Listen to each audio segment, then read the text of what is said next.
From the talk of the town to the whisper of the village. Count to number 4, please. Breaking global sports news and the answers to questions you never even thought to ask. Has anyone got a spoon for my kiwi fruit? The two mics. Just like in that film. On Talk Sport. Look at the light! Yeah, look into the light. Which light? Look at any light you like. Hit me with your rhythm stick. Hit me. Hit me. Ooh-la, coolah, woo-woo, wick. Hit me. It's something like that, isn't it? You know. Are they vegetarians, these apes, then? No, of course they're not. How could an ape be a vegetarian if it's sticking meat in the oven? It would be easy to put poison in a Bounty bar because it's already wet.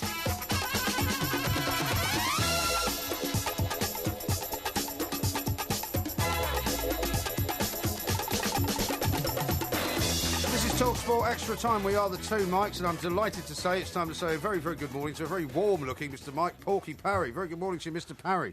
Good morning, Mike. It's no wonder I'm warm. The temperature in this studio is about plus 83 degrees. I know. I don't know why it's so hot in here. And, you know, haven't we got the gist of things yet? That when it's warm outside, it should be cooler in here. I agree with you. Why have you heated this studio? I'm not in charge of the heating, I'm afraid. Who heated this studio up then? Who's trying to make life difficult for us? Well, the heating is controlled from the other side of the glass. Who's trying to put us off our game? I'm not sure it's anybody in particular that's responsible, but you know, unfortunately, the electronic air control is not within our grasp. Okay. Otherwise, I would have it very, very cold because you know it's going to be 35 degrees, I believe, tomorrow on Wednesday, right? Yeah. Which means that it's going to be as hot as it was when I was on holiday in Turkey last August. That is going to be inhumane. Except there's going to be no sea to fall into. No. That's going to be inhumane, and I will not be venturing out of the house if it gets those sort of temperatures. Yeah. Unless... Have you got air conditioning in the house? No, but it's a penthouse. It's got doors on all sides. I can get a cross-flow wind goes through it. But it'll be a hot wind, though, won't it? It'll be a very hot wind. No, up in temperature, up at height, it gets colder. Gets cooler, the wind. You know, that's why, for instance, if you go up K2 or something like that... K2, yeah. Yeah, you'll find it very cold at the top. Yeah, there's not very much oxygen up there, either. Well, even though you're getting nearer the sun, so you think, I'm getting nearer the sun, it should be hotter. Yeah. In fact, the physical properties of a mountain and the air up at the top of a mountain... That's why they're all snow-capped. Yeah, that's right. That's why, which I know a lot about, because I studied physics, obviously, in the sixth form. What's the highest mountain you've ever been up? The highest mountain I've ever been up would be... Not counting the ones off the M40. Yes, that's right. Not K2. I haven't been up that one. No, I haven't either. I think I've been up... I think I've been up the Matterhorn. Have you? I think so, yeah. You think you've been up the Matterhorn? Yeah, I think I have, yeah. What'd you go there for? Well, I went skiing. You never went skiing? I did. Really? Yeah, I went skiing in Switzerland. Was the snow as white as a tin of Dulux paint? It was, yes, absolutely. and it's coming down very heavily. You can't ski. I can ski. There's no way you could ski. I skied. I went on 2 skiing holidays when I was 14 and 15, respectively. Yeah. Blimey. And I'm sure we went up the Matterhorn or something. Yeah, maybe you did. Well, it was a place called... Interlaken in Switzerland, yeah. and then from there you go up this one-track railway to a place called Wengen and Wengenalp and Clanscheidegg. Oh, yeah. I remember all those and skiing round there. Astonishing. And I'm sure... I can't see you skiing. I'm sure it's... Where is the Matterhorn? Is the Matterhorn in Switzerland? It is in Switzerland, Yeah, well, there you go. I'm sure it was up there somewhere. Yeah. And sure it wasn't the Eiger. It might have been the Eiger, actually. Is the Eiger in Switzerland? Yeah. Yeah, it could have been the Eiger. I think it might have been the Eiger, actually, yeah. So I'm not sure if you could ski down the Eiger. That's the answer. I've been up... I think the highest mountain I've been up was one in the Rockies. When I went on a camping trip to America, we went up the Rockies, and there was a glacier up there. It was beautiful, very nice. Yeah, but you know, I've been through the Mont Blanc tunnel, if that's any help. No, I haven't been through the Mont Blanc tunnel. Some part of the Rockies now, they've got a blinking platform. It's got a glass floor. That's the Grand Canyon. Is that the Grand Canyon? Yeah, it's the same thing. It's the Rockies. No, it's not. No, the Grand Canyon's in the desert. Oh, is it? Right, now then, what I was going to say is the highest mountain I've been up in this country is that one in Wales. Snowdon, yeah. I've been up Snowdon, right to the top. And I've never been up Ben Nevis. No. That's the highest mountain in Scotland. How about Ben McDooey? Ben McDooey. No, I have not been a Ben McDooey. But if we make a visit to Scotland later this year, you never know. Which we may, who knows? You never know. With the weather like this today, I mean, we should have special rules and things, you know, for people being able to move around, all that kind of stuff. Yeah. Coming in tonight, by the way, coming in from Stockbroker Belt tonight, the road system in London now is, I am sure that there's somebody, and it must be somebody who works for Boris Johnson, the Mayor's office, who is systematically trying to close London down altogether. It seems like that. And make sure that cars don't have any ability to move around. You're not going to spend another, 2 hours ranting on about transport policy, Well, I just think it's so ridiculous. If people don't understand that the advent of the car completely revolutionised the economy of the Western world, and that without cars now we'd go back to driving horses and carts and that sort of stuff. Yeah. I don't know why they don't get it. When we were in Manchester on Saturday... I got off the train at Piccadilly Circus. Yeah. And I got onto Manchester Piccadilly. Manchester Is Piccadilly. it called Piccadilly Circus as well? Well, there's a big square there called Piccadilly Circus. Is So it? I suppose it is. Oh, Yeah. I didn't know that. Yeah. I thought it was Manchester Piccadilly.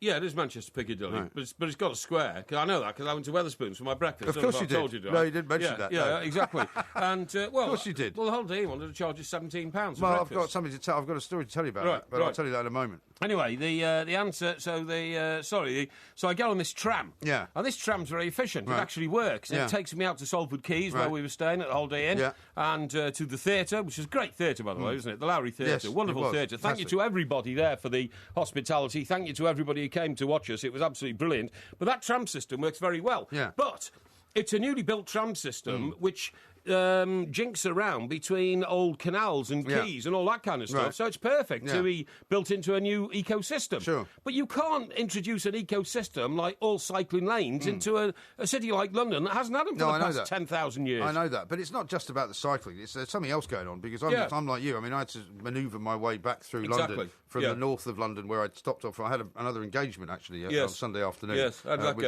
go? It went very well actually. Right, okay, good. Yeah. Yeah. I had to speak to a group of people about my experiences in journalism. Sure, yeah. A couple of them fell asleep. I'm Yeah. pretty sure I was they gonna were say asleep. that took about 30 seconds. I'm pretty did it? sure. I'm Yeah. pretty sure they were asleep before I started. Yeah, to be honest, exactly. You know, But they'd had a big lunch. as you didn't bother going to bed until 5 o'clock on Sunday morning. That wasn't my fault. But you didn't go to bed till I Sunday didn't, no, morning. that's true. And I think, disgraceful way to wind down after a show. You'll find I was in bed by 12:30 or 1 o'clock. 12:30 or 1 o'clock. Something like that, Really? yeah. And I didn't hang around and indulge in bladderation No. all through the night, as you did, and some of our colleagues here, who remain nameless. Yeah. So, there are ways of behaving it was our oneself. colleague's fault, actually. I stayed up that late. Was it? But anyway, that's another story. Right. But no, trying to navigate from northwest Yes. London to southeast London, Yeah. every single day they seem to close down a different road. It's You know, ridiculous. a couple of weekends ago it was Farringdon Road. Yeah. This week it was Holborn Viaduct. Yeah. And then you try to kind of cut down onto Lower Thames Street. That was Yes. shut. Yes. And there's no rhyme or reason. It doesn't tell it. I mean, even coming in tonight, once again, Mm. the road that they closed about 3 weeks ago to re-tarmac Tower Bridge Road, Right. which they did and Yeah. then finished with, is now shut again. It's now closed again. Right, Incredible. well, the route I came in, right, ended up with so many roads closed off at a vital junction at a place called Kennington, right? A vital junction there was partially closed off, steering the other way around. In the end, you end up literally driving around the Oval Cricket Ground Yeah. again and again Right. and again. Oh, I know that bit, Because yeah. you have no idea how to get out of this infernal There circle. doesn't seem to be. They don't seem to have any routes that tell you which way to go. No. There is. You can't. You have to sort of guess. Where do I go next? There's no signs saying diversion, all that. And literally, I'm looking at drivers having mental breakdowns, going Yeah. round and round the Oval, one of the world's most famous cricket grounds, because simply there are no directions No. to go anywhere else. No, and I mean, it's as you say, it's like there's somebody sitting there having come up with this great idea for a Yeah, game. yeah. Let's try and keep as many people in cars guessing That's right. as possible. That's right. But the only good thing about driving around in a car is that it's the coolest place that you can be. Well, because it of all the is. air It is when you've got efficient air conditioning. So actually, do yours have air conditioning? Of course. Oh, does? Yeah, it does. Okay, It's very good air conditioning. Oh, really? Yeah. Both the cars do. Oh, and okay. funnily enough, perversely. Did all the smashing and bashing of the car at the front not affect the air conditioning? No, it didn't. No. Oh, okay. No. It usually does. Does it? Well, where do you think the air conditioning comes from? Well, the air conditioning comes basically from the engine cooling system. Right. And if you smash in your radiator Yeah. at the front because the coal lorry Yeah. backed into your car, Yeah. then you could have a problem. Yeah, That's all I'm well, thinking. That's very kind of you to be Yeah, concerned. exactly. All I'm telling you is that the whole kind of eco reason for not having cars Yeah. driving around Yeah. has backfired basically because now so many people are sitting in their cars for longer. That's with right. the air conditioning on. Yes, that's so right. the freon that's being released into the atmosphere is probably more Not polluting only that, than anything else. Not only that, but when you've got the air conditioning on and you're trying to generate cold inside your car, Yeah. you are burning up more fuel. Of course. And that means that there are more emissions coming out of your car. So Yeah. whichever thick-headed idiot decided that, let's make it very, very difficult for a car in central London to go more than 3 miles an hour, Right. what they're doing is they're putting a pollution cloud over this city, which is great. What are you laughing at? What are you I've laughing just seen a fantastic tweet. what are you on There's a about? picture of you skiing. What? Yeah? That's rather unkind. It's just come in from... For the benefit of our listeners, it shows like an abominable snowman type character with my face on the top. Snowman? On a pair of skis. Yeah. It's come from Matt as well. Thank you, Matt, for that. Yeah. I'll just retweet Okay. that. Yeah, that's anyway, it. listen, we're supposed to be talking Yeah. about football because We are going to be talking about football. You do realise, Yes, right, yes. that for the first time since 1990, Yeah. that England have reached the semi-finals of the World Cup. Do I realise I've been tweeting out on it all weekend? What have you been tweeting out on it all weekend? For 20 years, I've been trying to get recognition for women's football, What? right? And finally... Well, did you even watch the game against Canada? Sorry? Did you even watch the game against Of course Canada? I did. Of course I did. What was the score? 2-1. 2-1 to England. Yeah, Well absolutely, done. absolutely. Not only that, I was watching that while you were blatherating in the bar downstairs, because it was overnight Saturday. Well, we watched it in the bar, actually. Oh, did you? Yeah. Well, I didn't. I watched it in the comfort of my room because I do not like to get into public situations ingesting huge amounts of alcohol in the middle of the night. I don't know why you disappeared. Nobody gave a reason for that. What do you mean? Why did you disappear so early? I didn't disappear. I went to bed at normal time, like normal people do. That's not early. You're the extraordinary character for sitting around till 5 o'clock drinking huge amounts of alcohol, which will have a terrible effect on you, because a new survey I've seen saying that, it does not shorten your life, but I'll tell you all about it a bit later. All right, we've got lots to talk about coming up a bit later. We certainly have, especially the women's football. Winners and losers as well, of course. Good to see women's Mr. Parry. Football. We're good to see Mr. Parry's finally got onto the bandwagon of women's football. No, not bandwagon. For the first time in I've his been life. championing women's football for years. In fact, I'm going to tell you next is we should give the manager of the England women's football team Gareth Southgate's job, because he seems to know what he's doing. What's his name? His name... No, don't be silly. Don't be silly. Yeah, you haven't got it, have It's you? Mark Warburton. No, it's not. He's the Rangers manager. What is it? It's Mark Sampson. Mark Sampson, that's it. Of course it is. Yeah, I get my marks mixed up sometimes, that's all. No marks out of 10. Excellent. This is Excellent. Talk Sport.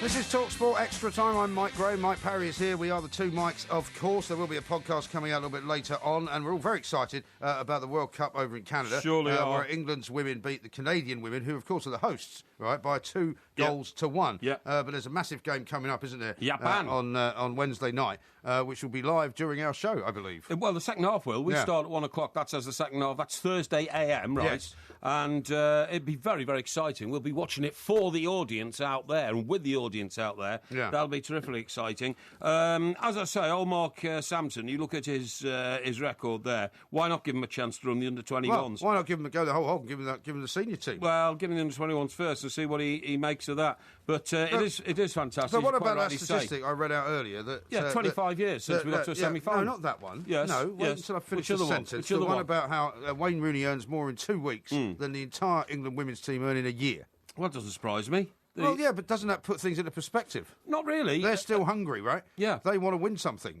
Premiership players, Premier League players, I rather, think- are pampered, overpaid. No. They're not interested in winning for England. It's a shocking statement. I think, if anything, that is to the credit of this country, that actually women's football hasn't yet got to the point where it pays for itself, because it doesn't generate huge TV revenues, doesn't generate Well, huge... only 1.6 million watched it on Saturday night, which is not bad, is it? No, it's not bad at all. But, I mean, you ain't going to get massive, great sponsorship for a programme with 1.6 million viewers, with the greatest respect to the women's... What I'm saying is, it's credit to our country that we decided to put a priority on women's football, and it is subsidised by other areas of the game and other areas of sport in this country which are very successful, and that's a good thing. Yeah. Because eventually it might creep up to, the position of being able to support itself. Mickey H has sent a tweet Mickey in H. saying, Warburton would be brilliant as the under-21s manager, Porky. Yeah. For heaven's sake. Yeah.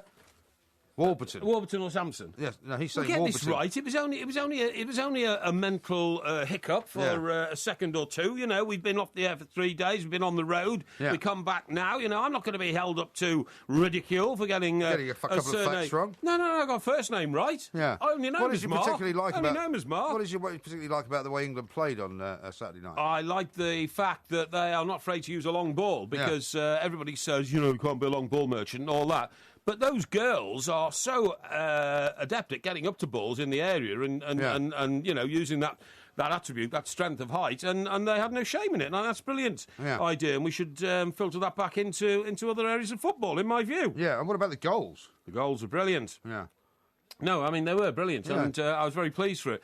But Japan apparently are the best team in the world. Well, they're the holders, aren't they? Yeah, I must admit, I've not seen them. You've not seen them? No, I've not seen them. Despite the fact you've been a supporter of women's football for 20 years. Yes, but Did you miss the last World Cup then? No. I'm not a huge supporter of women's overseas football. I'm a huge supporter of women's domestic football. I see. Okay. Right. Yeah. Everton have actually got quite a good women's team. Very good women's team. Very good women's Probably team. in some ways, you might say better than the men's team. Well, Arsenal are the best women's team, aren't they? They seem to win things all the time. Yeah. But no, it's ridiculous. Of course, they're not better than the men's team. It's a different game altogether. The women's game and the men's game. But let's talk about Italian 90 then, because Italian 90. 25 years ago, as you quite rightly said, that was the last time we could say England have reached the semi-finals of the World Cup. Yes, that's right. And where were you? I was getting arrested at the time. Don't you remember? Getting I told arrested? You. Yeah, I got arrested. Was this the incident in the hotel? Yeah, with Isabella. Isabella was a woman who was having some friendly relationships with some members of the England setup, so to speak. You know what I mean? Right, the travelling party. Yes, that's right. And in the hotel I was staying, she was a member of Italia 90, you know, the hostesses lot and all that. And she turned up in my hotel one morning. And one of the lads who rang me, because I was the Supremo at the Daily Express then, said, we're coming down to your hotel. I was staying in a sort of country house hotel down in the country outside of the city of Cagliari. Oh, yeah. And where is that? Is that south? It's in Sicily. Oh, okay. No, it's not. It's in Sardinia. It's in Sardinia. Yeah, it's in Sardinia. So it's not mainland Italy, then? No, it's not mainland Italy, no. And fantastic sort of spaghetti and all I've that heard kind of stuff, Sardinia's a lovely place. Yeah, I've never been there, unfortunately. So they came down. I thought I'd better go and investigate. So I went to see the woman. I said, hello, Isabella. Yeah. Oh, it's a beautiful girl with dark hair and all this kind of stuff, you know. And I explained I was from the English newspapers and that we thought she'd been over-friendly with some people from the England camp. How did you phrase that? Well, I said, you have friendships within the England camp. You know, she went, ah! And she ran off in her high heels and told the manager of the hotel I was trying to rape her. And he called the Carabinieri. Carabinieri. And I got arrested. Shocking. And as the rest of Fleet Street arrived and were pouring up the drive of this hotel, they saw me being wrestled out of the hotel with my hands handcuffed behind my back, getting beaten up by the Italian police, thrown in the back of a police wagon very brutally, and taken off to jail. And how long did they hold you for? Oh, about 12 hours. Really? But it was such a major diplomatic incident, the British Foreign Secretary had to get involved to get me out of nick. Right. Because I'd done absolutely nothing wrong, except apart from doing my job. Yeah. And then action was taken against the old hotel for being, You've had a few run-ins in hotels, haven't you? Not really. I don't have a lot of run-ins in hotels. Well, let me tell you what happened to me on Sunday morning. Oh, yes, go on. Yeah, when I came downstairs. Yeah. You know, with the executive producer. Yeah, much later on. Slightly later. After I'd got up and sorted out the affairs and left, yes. Yeah, slightly later, yeah. And it was explained to us that there'd been a bit of a problem over breakfast. I should think so, at £17 a plate. Yeah, How unfortunately we were running a little bit late because I had to get back to London for this other engagement, so we didn't have breakfast either, despite the fact that they actually said that you'd caused such a shramash, such an uproar, that they were willing to offer us a free breakfast on the basis that, they were very disappointed. They didn't offer me one. Well, they said, we kept trying to offer Mr. Parry a free breakfast, but he wouldn't stop yelling. No, They said he would not stop yelling. No, that is a complete untruth. They did not offer me a free breakfast. They say three of them, and all three of them who were behind the desk said, we tried to offer him several times a free breakfast, but he was so annoyed and he just wouldn't stop yelling at us. No, that's absolutely untrue, and I'd like a member of that staff to come on this radio station, and I will ask them in detail at what point they said that, because they didn't. And secondly, I was not shouting at all. I was extremely calm, actually, because I was furiously angry with them. They got the bill wrong. They couldn't add up the bill. I'll tell you what is a nightmare, actually, is the idea, one, that you have to pay for breakfast, some ludicrous amount of money, which accounts for about something like a fifth of what you paid to stay there. That's right. And then when you haven't booked it the night before, they then try. I mean, who wants to pay 17 quid? Oh, no. I mean, it's going to be served on a sort of a gold platter for breakfast. It was when we asked on Saturday night, we said, what time's breakfast start? And they said 7 o'clock. I said, OK. I said, how much is it? They said £12. I said, £12? That's very expensive, on top of the room rate as well. I said, oh, that's what it is, sir. I go on the next morning. I went into the breakfast lounge. The lady asked me to sign this bit of form. I said, what's this? I said, what's this for £17? She said, that's breakfast. I said, no, it was £12 last night. She said, oh, that's only if you bought a voucher before midnight last night. It's now £17. Unbelievable, isn't it? A complete rip-off. But anyway, there you go. Anyway, don't worry about my breakfast. Let me cheer you up. Ian in Rossendale has said this. He says, good morning, both Mike. Before the show starts properly, I would just like to say what a fantastic show it was at the Lowry on Saturday. And what made it even better was the fact that you both took the time and effort to come out and spend time having pictures taken with you and chatting to everyone. I think I speak for nearly everyone, if not everyone, that you two are, without question, the best pair on Talksport by a country mile. Best wishes for the future and good health for the future to the both of you. Well, that's very kind of you. Thank you. Who's that from? From Ian in Rossendale. Ian, thank you very much indeed. That's very, very kind of you. I'm delighted you enjoyed the night. And actually, 2 weeks next Saturday, the caravan moves on to Newcastle. Caravan, yeah. And we're in Newcastle on time. See if you can, this time, maybe you can book a hotel that gives you free breakfast. Yeah, well, I'll try and do that. And see what you can do. The tickets are moving very well, so if you want to get up to Geordieland, or you're in Geordieland, obviously, and want to join us there, you're very welcome. Now then, about Wimbledon, right, and about it being so blinking hot and all that, I heard one of the guys there today say we would not close the roof for heat problems. Right. We would only close it for rain problems. OK. What do you think about that? Well, it's interesting, isn't it? Because I suppose the problem... I mean, one, I'm not in favour of the way that they operate the roof at Wimbledon, because it seems to me that they take so long. I mean, you can close and open the Millennium Stadium roof quicker than you can close and open the roof at Wembley. I'm not in favour of them... Wimbledon, sorry. Yes. I'm not in favour of them actually closing it during the matches at all. Well, you can't because of health and safety. That's what I mean. So, but what I'm saying is that if they want to then do it, they have to suspend the match. That's right. Everybody disappears for 45 minutes. Takes forever. Yeah. I think what they have to do is make a decision, because presumably if it was for heat reasons, they would have to shut it. They would then have to let the air conditioning work for a good half an hour longer. Yes. Because otherwise it would be like a melting pot in there, right? But I think that you know, sometimes it may be necessary. If it's going to be 35, 40 degrees, I'm with you they're here. going to have to shut it. I'm with you here. It's not the players I'm bothered about. They're some of the fittest athletes in the world, tennis players, because they have to play for so long, 4 or 5 hours at a time. But I've sat at Wimbledon, actually. I went to the ladies' final that year when a young East European girl cried on the shoulder of the Duchess of Kent. Hey? She was leading Martina Steffi Graf. Hingis? No, she was leading Steffi Graf 4-1 in the final. Monica Seles? No, I can't even remember her name. She never ever got to a final again. Oh, right. And she was leading 4-1 against Steffi Graf, and she lost, right. and that was in the final set. But anyway, the point of the story is, it was so blinking hot that day, and I can't take heat. I cannot take heat. If you're sitting right in the sunshine, yes. I mean, it's unbearable, isn't it? It's unbearable. I had the same thing at the Millennium Stadium in Wales at the Cup final once, because the sun comes up over that far stand. Yeah. You know, I was in the Royal Box, obviously, and the sun comes up over what the far stand. What stand. in the Royal Box? Oh, I'd been invited in by somebody, and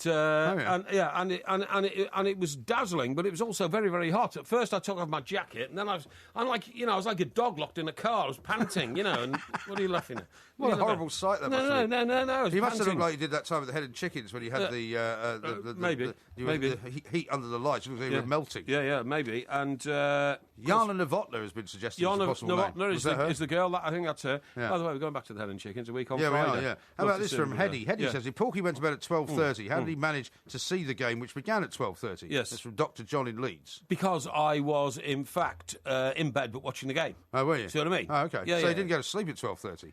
I was sort of in and out fitfully. Right. Yes. Yeah. So if the game began at 12:30, what time did it end? It ended at about 2. Or just after 2, quarter past 2. Quarter past 2. Yeah. Right. I so fitfully in and out. You know. So I was only up for another 3 hours after that. Yeah, well, that's a disgrace, isn't it? Anyway, all I'm saying is, yes, it is a matter of the comfort of the spectators, not just the players. Yes. Okay, and if they've got the facility to close it and then air condition the stadium, they've got to do it. They've got to do it. Mark says they partially closed the roof today to shade the crowd. OK, well, that's fine. A bit of shade in the crowd and all that. But that's only one court, though, isn't it? Yeah, it's only one court. It doesn't keep the heat out either, you know what I mean? So, but there are some reports I've read today, I don't know whether people have been drinking this morning, that it might get up to 97 degrees Yes, it will. At Wimbledon. Yeah. 97? It's going to be 35 degrees, right? So if you think of doubling that and add 27, right, that's how you get 97. So it's going to be 35. It's not some reports. That is what it's going to be. Now, we haven't got time for this. I read a piece. You've got plenty of time. No, we haven't. Look at the time. Yes, you have. I can make time. No, you know, how do you make I can time? invent time. Can you? I can invent time because what I say is so relevant, people ought to listen. Yeah, well, they might do, but we're out of time because it's time for the news I'll tell you about headlines. heat in Mumbai in a minute. Heat in It's Mumbai. really interesting. Different sort of heat. Yeah, it is a different sort of heat, yeah. This is a different sort of show. This is Talk Sport.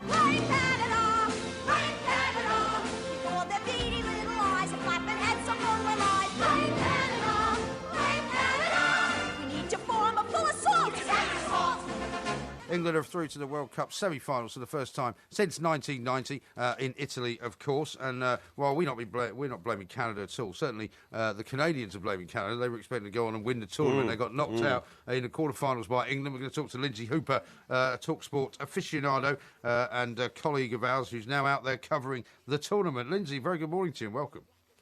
Hello, gents. It's afternoon here, which is crazy, isn't it? This 8-hour time difference is wreaking havoc with me. But, yeah, good morning to you. Yes, thank you. Thank you very much indeed. How exciting was it watching the game live? The Canadians obviously thought that they had a chance of getting through to the final and winning, so they must have been a bit shocked. They were. I mean, in honesty, if you want my honest response, for about 20 minutes it was fantastic, and then my nerves were all of a jangle for the rest of the game. Getting those 2 early goals is something that England haven't done yet in this tournament, to have the lead, 2-0 lead up. So then it was nail biting after that, because of course we sat back a little bit deeper. Christine Sinclair got on the score sheet, didn't she? And then at 2-1, you just thought, oh no, it's going to go to extra time and penalties. But thankfully, the girls did the job. It certainly did, Lindsay, and it came so soon after the really bitter failure of the under-21s in their competition not to even get out of the qualifying group.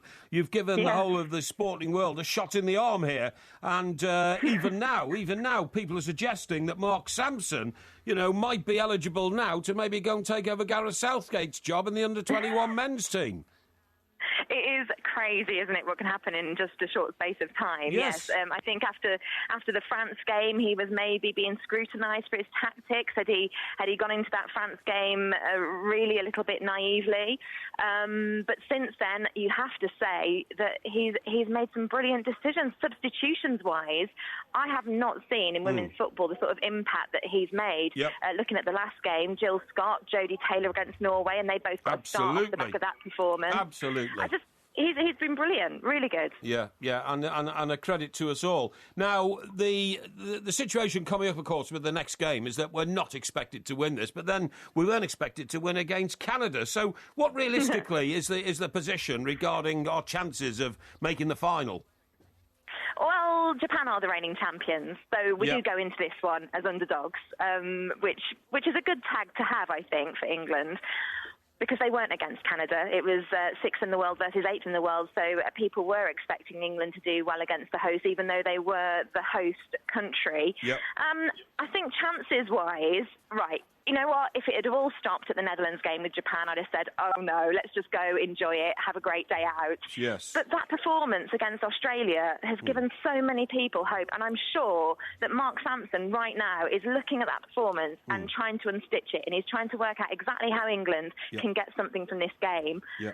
I think there's a final there that can be made. I really do. Then once you get to the final, obviously everything's out the window, isn't it? Because if you meet USA or Germany, you just have to go in it, and anything can happen on a final. Yeah, cool. Now, Mr. Parry here, Lindsay. I'm quite confident. Yeah, Mr. Parry here, Lindsay, is pretending that he's been promoting women's football for 20 years. I have. And of course, that's what everybody's now doing back here. Everybody's jumping on the bandwagon. Yeah, everyone's on the bandwagon, Yeah, which is no bad thing. I mean, it's a bit like, in some ways, a bit like the curling team in the Olympics all those years ago, when suddenly everybody took up a great interest in curling. Because unfortunately, the reality of the situation is that not a lot of people watch women's football. But this is going to be a great advert for it. And the thing that I pointed out at the top of the show is that I think I'm right in saying 2 weeks' wages for Wayne Rooney would just about cover an entire year's salary for all the women that play football for the England women's team. But that's not the case for some of them. I understand the Americans are paid very, very well. Oh, yeah. Have you heard the figures to do with Alex Morgan, who plays for the USA team? Now, what you have to do is you have to divide it up, because what she actually gets paid for playing football is somewhere in the region of $60,000 to $90,000, right? So perhaps quite normal. But in endorsements, that takes up her money to $2 to $3 million. We can't actually get a final figure from her agent, but he has confirmed that is in the ballpark. Yeah. So we're talking big money, you know, the likes of Abby Wambach and Marta. They're players that have demanded huge, huge money in the game. So it is quite possible. And if England were World Cup winners, perish the thought, I'm sure we'd have a few players. In particular, I think Lucy Bronze would be getting a lot of attention. PFA Player of the Year, and has been brilliant in this tournament. Yes, I think and how much will that? I mean, how much good will this do women's football when they come back? Right, because I don't know what the crowds are like for women's football when they play for their Premier League teams and all of that. And you know, as far as the play, you've been watching these players for a long time. Are they playing above themselves in this tournament because of Mark Sampson, or what's the story?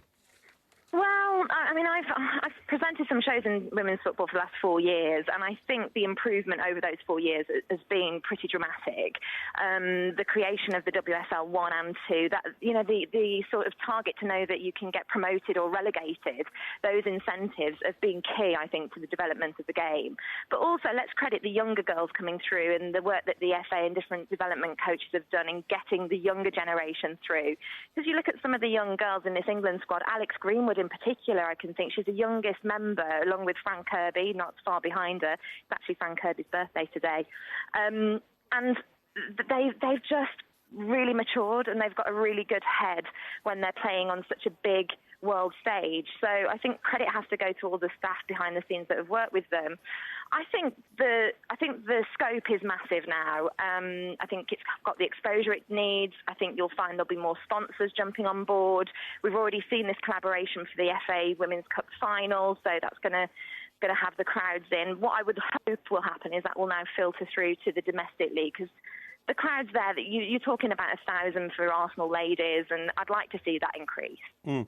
I'll tell you one thing, Lindsay, I like about this women's team is they very much enjoy being footballers, women footballers, but they very much enjoy being women as well, don't they? In a lot of sports where there are men and women, often, you know, you get a... What do you mean they enjoy being women? Well, because I've seen some pictures of people like Steph Houghton, the captain, you know, and she looks incredibly glamorous, and Claire Rafferty looks very glamorous. They all look very glamorous to me, you know, Tony Duggan and all that. And I think that's a great thing, that they can celebrate being both women and footballers at the same time.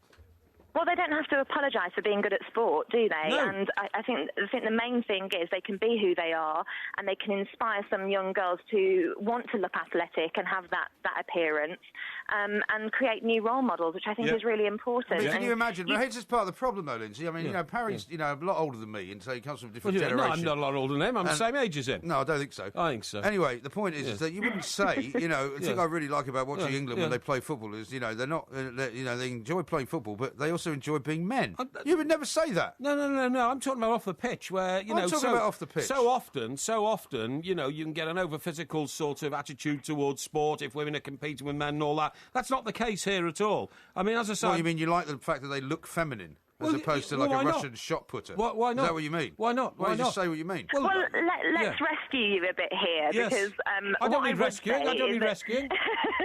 What I would say is that the men's game has always had its pin-ups, hasn't it? Yeah. You've had David Beckham, you've had Freddie Ljungberg over the years, and I think what I would identify is that you will have pin-ups from this World Cup for this very reason that you're mentioning. Yes. And there are some very attractive girls that are playing. There's some very articulate girls, but most importantly, they're very skillful at what they do and very talented, and that's what I think we should be applauding. Yes, I totally agree with you. Absolutely, that's first and foremost in the makeup of these wonderful girls. What are you... He's trying to get out of it 100 miles an hour now. She doesn't sound like Sid the Sexist. No. It's not. You know exactly what I'm talking about. You know, sometimes you see women who are involved in sport, and you've only ever seen them in a tracksuit or something like that. I think these girls look lovely. I've seen them off duty, and as far as I'm concerned, they're a great credit to the country. Indeed. I'll tell you what, the amount of time that Claire Rafferty puts into those eyebrows, she'll be happy you said that. She was telling us. Absolutely. She was telling us about how much time she spends on it. Have a fantastic time. I'm sure we'll talk to you actually later in the week, when hopefully we'll have some more good news, and maybe the Japanese won't be quite as good as they normally are. That's brilliant stuff. Lindsay Hooper there from Canada, live watching the women's England team forging ahead and doing something which no men's football team in England has managed since 1990. Since 1990, which is extraordinary. Now, a couple of tweets here. Yes. One from Marcus, who says Jane Novotná, who never made a final again, actually won Wimbledon in 1998. Oh, did she? Yeah. Oh, okay. And he also says it's also Piccadilly Square in Manchester, not Piccadilly Circus. Piccadilly Square. It looks more like on a square. fire tonight. It looks more like a square than a circus, to be honest. Well, there you go. I mean, a circus is usually round, isn't it? And generally cars speaking, going around it. And this square is an all-pedestrian square. Very nice square, though. Here's one from Matt, who says, here in Canada, they were distraught, really thought they were destined to get through, especially as the next game is on Canada Day. That's a shame. Let me sit that one out. And here's one from Becky in New Zealand, who says, like most men, Porky's only interested in women's football when they exchange shirts after the game. Oh, rubbish. What a load of nonsense, honestly. Sexist nonsense. We're not having any of that in this show. This is a family show. It is a family show. We are the two Mikes, and this is Talk Sport. I've no idea what family we're appealing to. We've got loads more coming up. Talk Sport on DAB Digital Radio and 1089 and 1053 AM. The enduring home of football. It's modern radio, only better. Talk Sport. I'm feeling glad I got sunshine in a bag. I'm useless, but not for long. The future is coming on. It's coming on. It's coming on. Recognise that piece of music? Would that be something to do with monkeys? Something to do with monkeys? Is that the Arctic monkeys? No. No? No, it's not, no. Okay. Why do you think it's something to do with monkeys? Well, because I'm going to tell you about this amazing monkey in Japan. Oh, right. There's a group called gorillas, actually. Oh, gorillas. Well, that's funny enough. It's formed out of Blur. I'm talking about that was Blur, was it? Well, it's formed out of Blur. Formed out of Blur. Oh, yeah, that was the... they weren't a real group, were they? They were just like cartoon images. Yeah, they were. But they were formed by the boy from Blur. Damon Albarn, yeah. What was his name? Damon Albarn. Yeah. Do you know, I went to his bar once. He's got a bar in Reykjavik in Iceland. Has he? Spent a night in there, yeah. Did you? Yeah, absolutely, yeah. Excellent. Now... the song was called Lee Clintwood, funnily enough. Very funny. It was. Now... no, of course it wasn't. Now then, what I want to tell you about was this monkey called Shabani. Do you know why? Do you know why? Is it a monkey or a gorilla? He's a gorilla. He's a gorilla. He's a silverback gorilla. So I mean, he's the most sort of impressive. Top of the gorilla tree. Yeah, that's right. Yeah, impressive looking specimen of gorilla on Earth, right? But, is this the one I've seen pictures of in the papers? Yes, you have. Yeah. Now this guy, he's 18 years of age. This is the gorilla. And he's so handsome that women fancy him. And all these young girls in Tokyo now flock to the zoo to go and see this gorilla because they say, well, he's more handsome and better looking than my boyfriend. Yeah. Imagine having a gorilla better looking than you. Well, I'll tell you what, I did see a picture of him in one of the papers. I think it was on Friday or Saturday. Yes. And I think what was most sort of striking about the picture was the way that he was almost posing for the camera and kind of looking over his shoulder. Yeah. And it was the expression in his eyes. He does. And actually, you could be kind of transfixed by it. He has all sorts of human sort of mannerisms in his body language. Yeah. Like, for instance, he rests his head on his closed fist. You know what I mean? Okay. Rests his chin on his closed fist like this and stares at you. Yeah. And as you quite rightly with his eyes, you know, he looks to the left and the right. He's got such human tendencies. They all these women have fallen in love with him seriously and saying, you know, golly, what a handsome man. It's amazing. And what do they put this down to then in Japan? Well, he's just an extremely intelligent animal. Yeah. And the point is that the longer the world goes on, the more we realise how close we are to gorillas and apes and chimpanzees. And people do believe that the development of the species and all that has unfolded over the last 20 or 30 years in a way that we've never seen it before because we're able to understand now a lot more about it. Yeah, but this is the problem we've had before. Whenever we've had experts on about gorillas or other kinds of primates, right? Yes. When we were talking to that woman the other day about chimpanzees and how they can cook in sort of almost stone ovens, if you like. Yes, that's right, yeah. And I was asking her if, evolutionarily speaking, gorillas and monkeys could actually evolve to the point where they could become like us. Yeah, but they can't speak. Said, that's right. That's the thing. But she said, well, not really. Yeah. However, it's all about adapting to your environment. So I wonder if this guy has adapted to his environment, knowing that people are coming to look at him. Yeah. He's just become better at being good looking. Yeah, no, I think you could be absolutely right. However, and remember, we must not forget Tommy the Chimp. Our campaign to free Tommy the Chimp is ongoing. What's happening? Well, we're on. Has he been freed yet? No, he hasn't. No, we haven't been freed. Thank you. Well, if he hasn't been freed yet, then the campaign is not going well, is it? Well, the campaign is going well. The campaign's there to raise awareness of Tommy being in his concrete cell. Your campaign is to free him. No, I want to free him. But I mean, Rome wasn't built in a day. I mean, for instance, some people have been mounting campaigns for things for like years and years and years, which don't get resolved until very long time into the campaign. But this Shabani guy is actually contradictory to another report that came out. Shabani guy. Yeah. No, he is. He's not really a guy. He's a silverback gorilla. People think he's a guy, which says that actually monkeys don't like being stared at. And it's another part of the cruelty of keeping them in cages. Well, nobody likes kind of being stared at, really. It says no one likes being stared at, and finding out that you're being eyeballed by a stranger is unnerving. But now we know it isn't just humans who are spooked by the feeling of being spied on. Monkeys react badly, and they get stressed out and become more aggressive when they are being watched by people in zoos. Yeah. A study has found. Well, you don't have to be a genius to work that out. I could have told you that. If you lock up a little monkey, it's very intelligent, in a cage, and then get people to walk past peering at him all the time because he's there for a commercial gain, of course that's going to unnerve a monkey. Yeah. So what, are you advocating now that they close down all zoos? Is that what you're saying? Oh, absolutely. I'd have all zoos closed and let the animals go. This took place in research at a zoo in Melbourne. A group of black-capped capuchins at Melbourne Zoo. They had a look at them to test their reactions to being observed. Half were put in an enclosure with a one-way screen to prevent them from seeing visitors, while the other 5 were placed in the unmodified area. Yeah. Scientists found that monkeys who were screened off were 68% less likely to show signs of aggression and stress, such as shaking their faces or making physical threats, like chasing and fighting. Yeah. Primates also spent 38% less time displaying abnormal behaviour, such as scratching themselves and pacing around their cage. So, we've got to take more care about how we look after Jules, and I would definitely. I'd close down all zoos. How can you justify keeping an animal as intelligent as an ape or a chimp or a gorilla locked up in a cage? Well, as I've always said to you, I mean, if the zoo is performing properly and it's not a horrible small place that they're in, and so, for example, in the Bronx Zoo in New York, they've got a thing called Gorilla Island, where they're actually inside a very big compound, and they're not actually in a cage at all. No. And if you go there, you can't necessarily see them very easily because they've hide, got their own kind of jungle to play in because they've got a big enough space to do it. If they do that, I think that's fine because then it's not very big compared to a jungle in Africa. Well, no, of course it's not. But in a jungle in Africa, there are poachers, there are sick people who make money out of removing their gallbladders and taking things that they can then sell to various countries around the world as aphrodisiacs. And so, if you're going to be preserving a species, I think it's not a bad thing. Did you see, by the way, that footage today of the bear in Yellowstone National Park climbing onto somebody's car? No. And it was amazing because, I mean, I've been to Yellowstone National Park when I was much younger and went on like a camping trip across America. Yes. And the bears just wander freely through Yellowstone National Park. Yeah. And you stop in your car and you watch the bears. And what they say to you is, whatever you do, don't open the window, don't feed them, don't get out of the car. But what they do is they sometimes climb on the car. Yeah. And this bear's climbing on the car and you can hear them, the family are inside filming it. They're a bit horrified, And I'm like, well, why are you horrified? This is what they do. Well, not crush your car, though. They're looking pretty for heavy, a bear. No, it's only a brown bear. Well, it's a black bear, actually, which is brown, strangely enough. Yeah, exactly. Yeah. And they're not they're not massive things. No. Well, you know how to scare a bear away. Make yourself bigger. Jump up and down.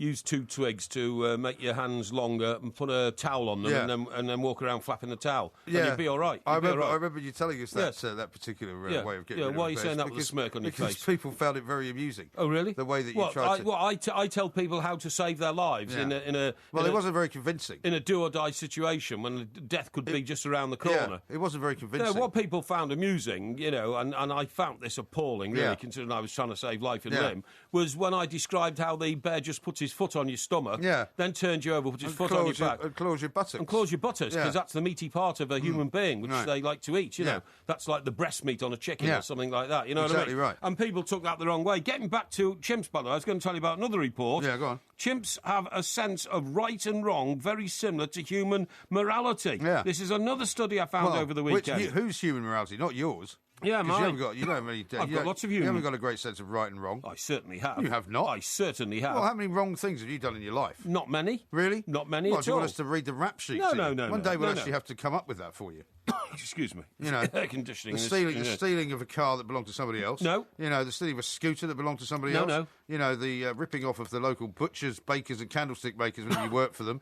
Can I tell you about this report, please? Yeah. This is Swiss scientists, University of Zurich. All right. They believe animals... excuse me.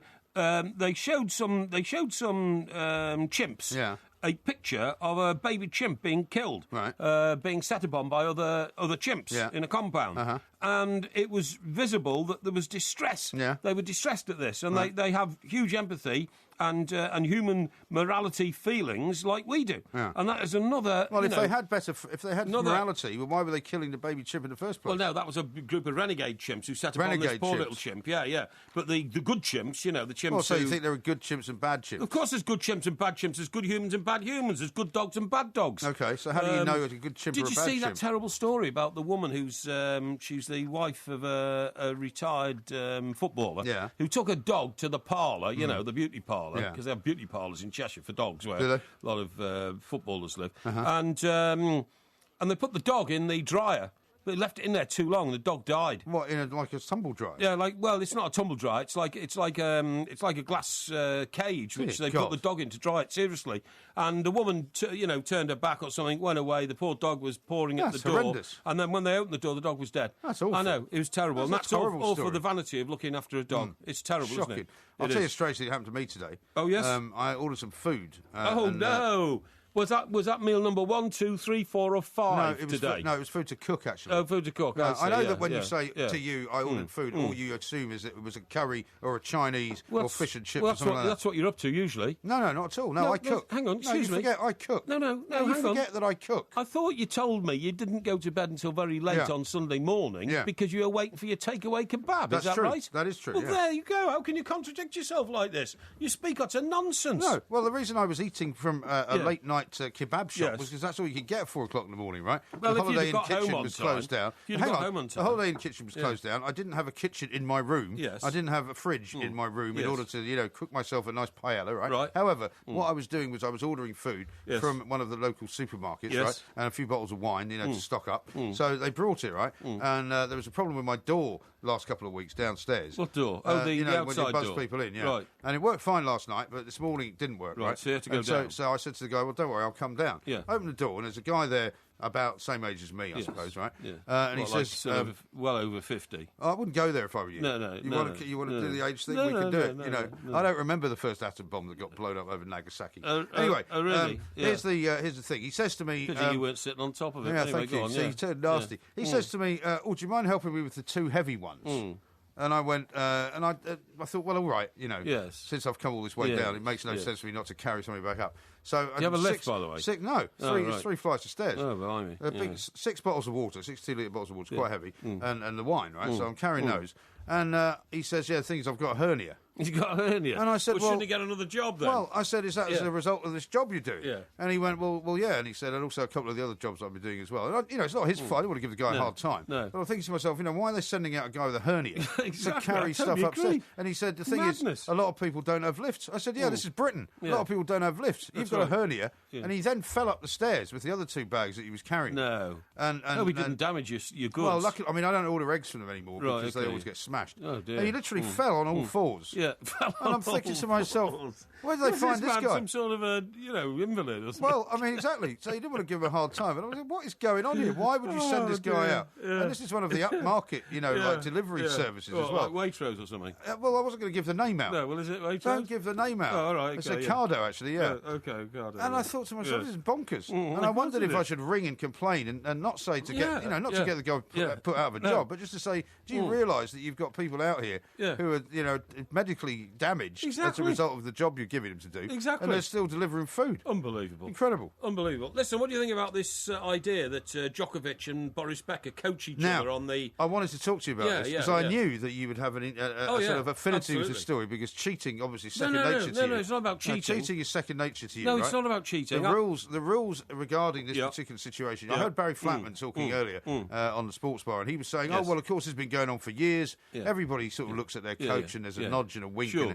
And, but according to the rules, which I will read out to you very shortly, you're not supposed to do it. Yeah, but it's an outdated law anyway. Well, it may be an outdated Look how close football coaches are to their players and when they coach them on the sideline. But it's this idea about the look, Mike, that got me, you see, because having worked with you for so long, and it used to be like this with old Alan Brazil, because we worked together for about 6 or 7 years as well. I've only got to look at your face and I can tell what's coming next. I look at your eyes, I can see your movement in your mouth or something like that, and I can anticipate what you're going to do. If I think you've got your stupid look, then I gird myself for that. If I think you've got your brainless look, then I take that position, then I've got to rescue you from there. Well, let me just read you the rule.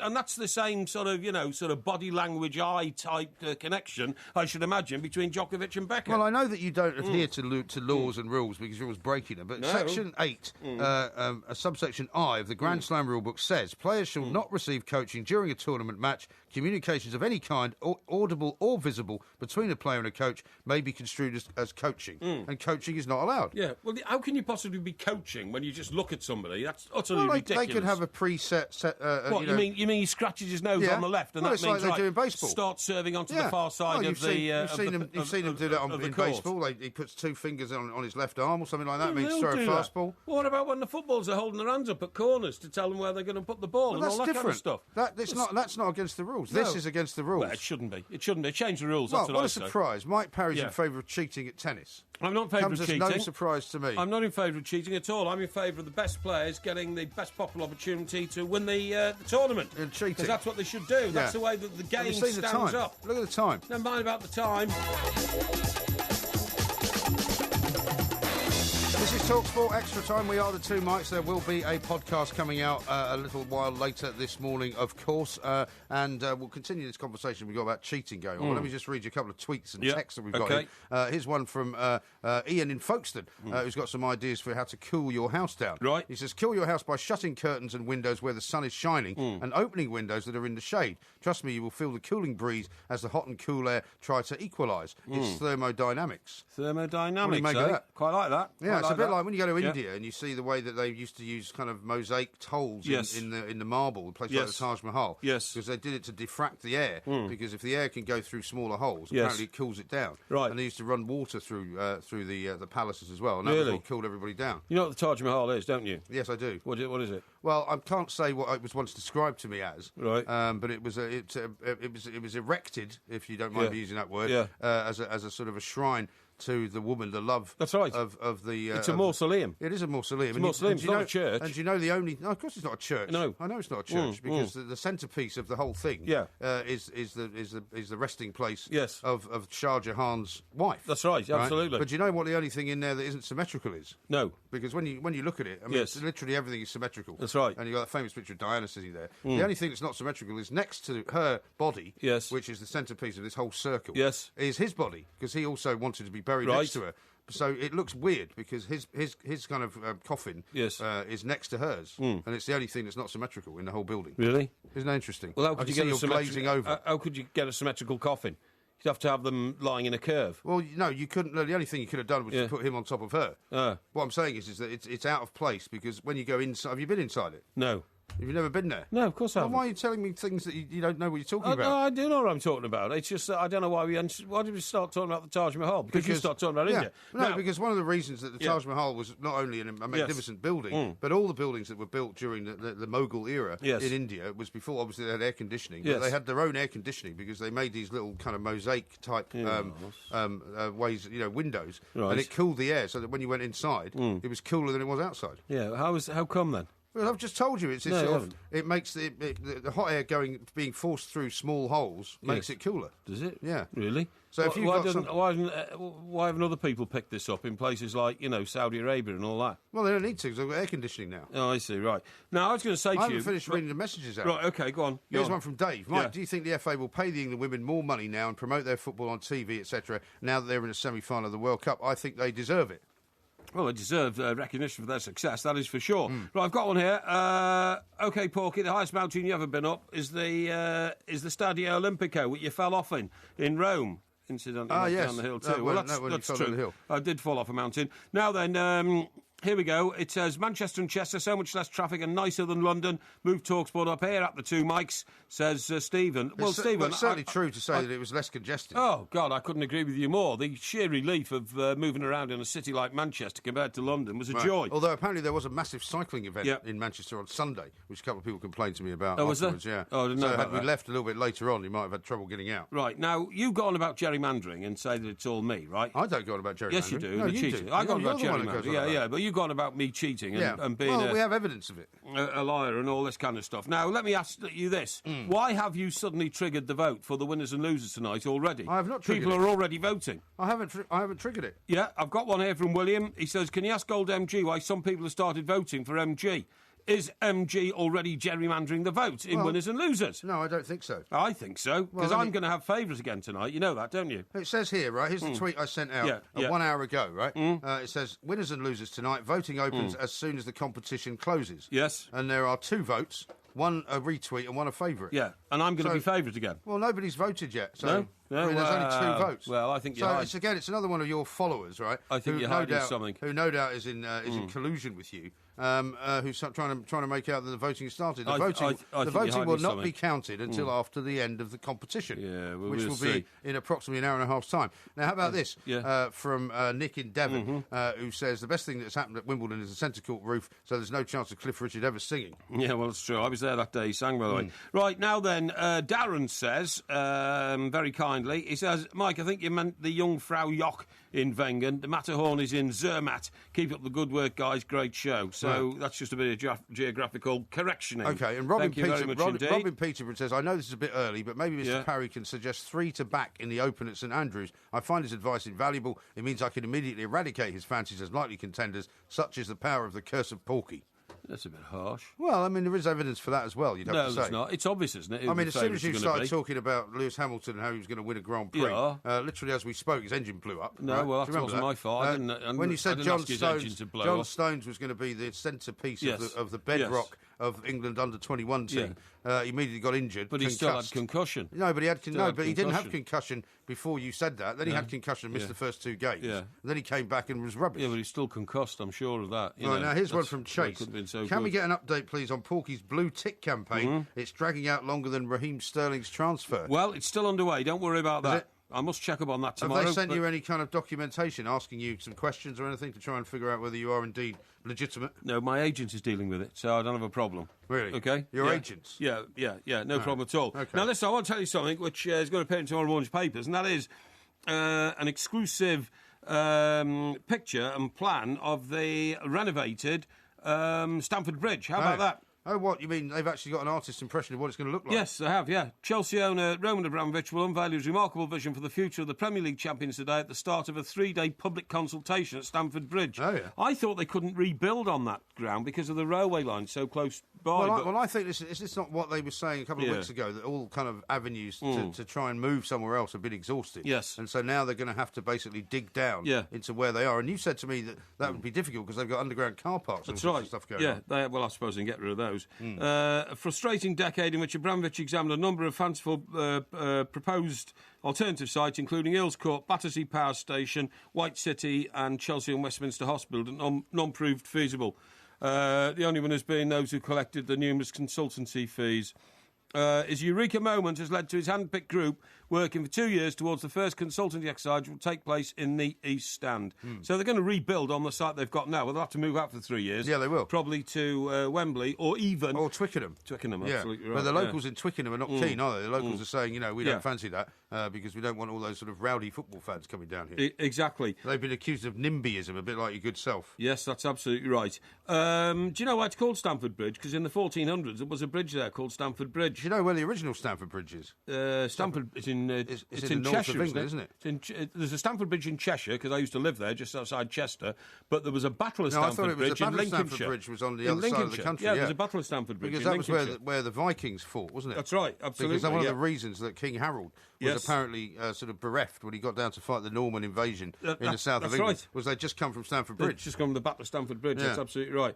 So a lot of battles going on in those days. A lot of battles going on in those days. In fact, in the whole history of the world, it's all been about battles, isn't it? Territory, land, fighting over land. It has. The next battles in this world will take place over water. It won't take place over oil anymore because nobody's short of oil anymore. There will come a time when we'll be short of oil. No, there won't, because America's now the biggest producer of oil in the world. Yeah, I know, but oil is not infinite, is it? Well, shale gas will be. If you take it out of the ground faster than it makes... No, shale gas will be infinite. Well, nothing's infinite. It is. When it comes to energy. No, the world's so big, there's so much gas in the world that it'll last... That doesn't mean it's infinite. It'll last for as long as the world lasts. As long as you're alive, so you'll be happy about that. No, it'll last as long as the world lasts, I'm telling you. That's absolutely true. Because that's scientific fact. Well, every day more gas is being generated from millions and millions and billions of years ago. That may well be true, but if you start removing it faster than it's being made, then ipso facto you will run out of it. You see, some planners in Lancashire have decided not to go ahead with fracking.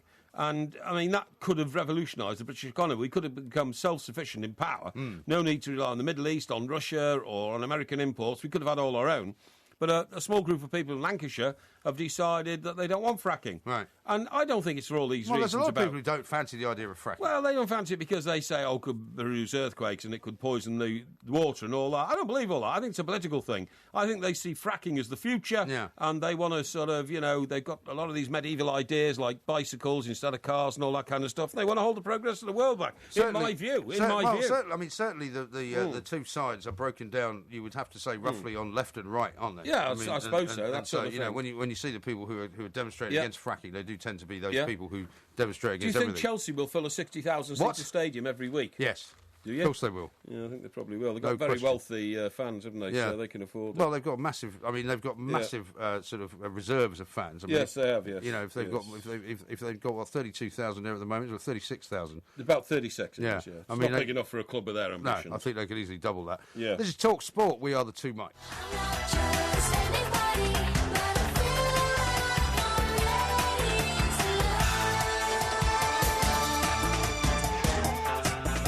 If I told you that was Katie Price singing, would you believe that? No, I mean, I wouldn't, think there no. might have been some auto-tune involved, you'd have to say, No, wouldn't you? I wouldn't. She's. I mean, look, whatever you say about Katie Price, she's one of the world's most successful women. Yeah. She's, believe it or not, an award-winning author. You know, she's a best-selling author. Best-selling, books certainly. get best-selling. Yeah. I mean, I don't know who writes them. With the greatest respect to her, you know, I think she has some assistants who write those books. But I remember when I did a book once for our old pal from The People, John. John who? You know, you John. sure want to say his name? Yeah, of course there's. He's got his own publishing company now, hasn't he? Oh, John Blake. John Blake, Yeah. yeah. Now I did a book for John Blake, right? And it was during the same time as he'd come up on the idea of getting Katie Price to write her first life story. Right. She sold 1 million books. Right. You know, it was unbelievable. Yeah. How And they've all sold in those kind of numbers, haven't they? Oh, she's written a biography about 3 or 4 times, you know, her autobiography. But she also wrote children's books and all sorts of things. Right. So she's very successful at that, very successful at marketing herself, very successful at endorsing products which sell and make millions. I mean, she's very successful.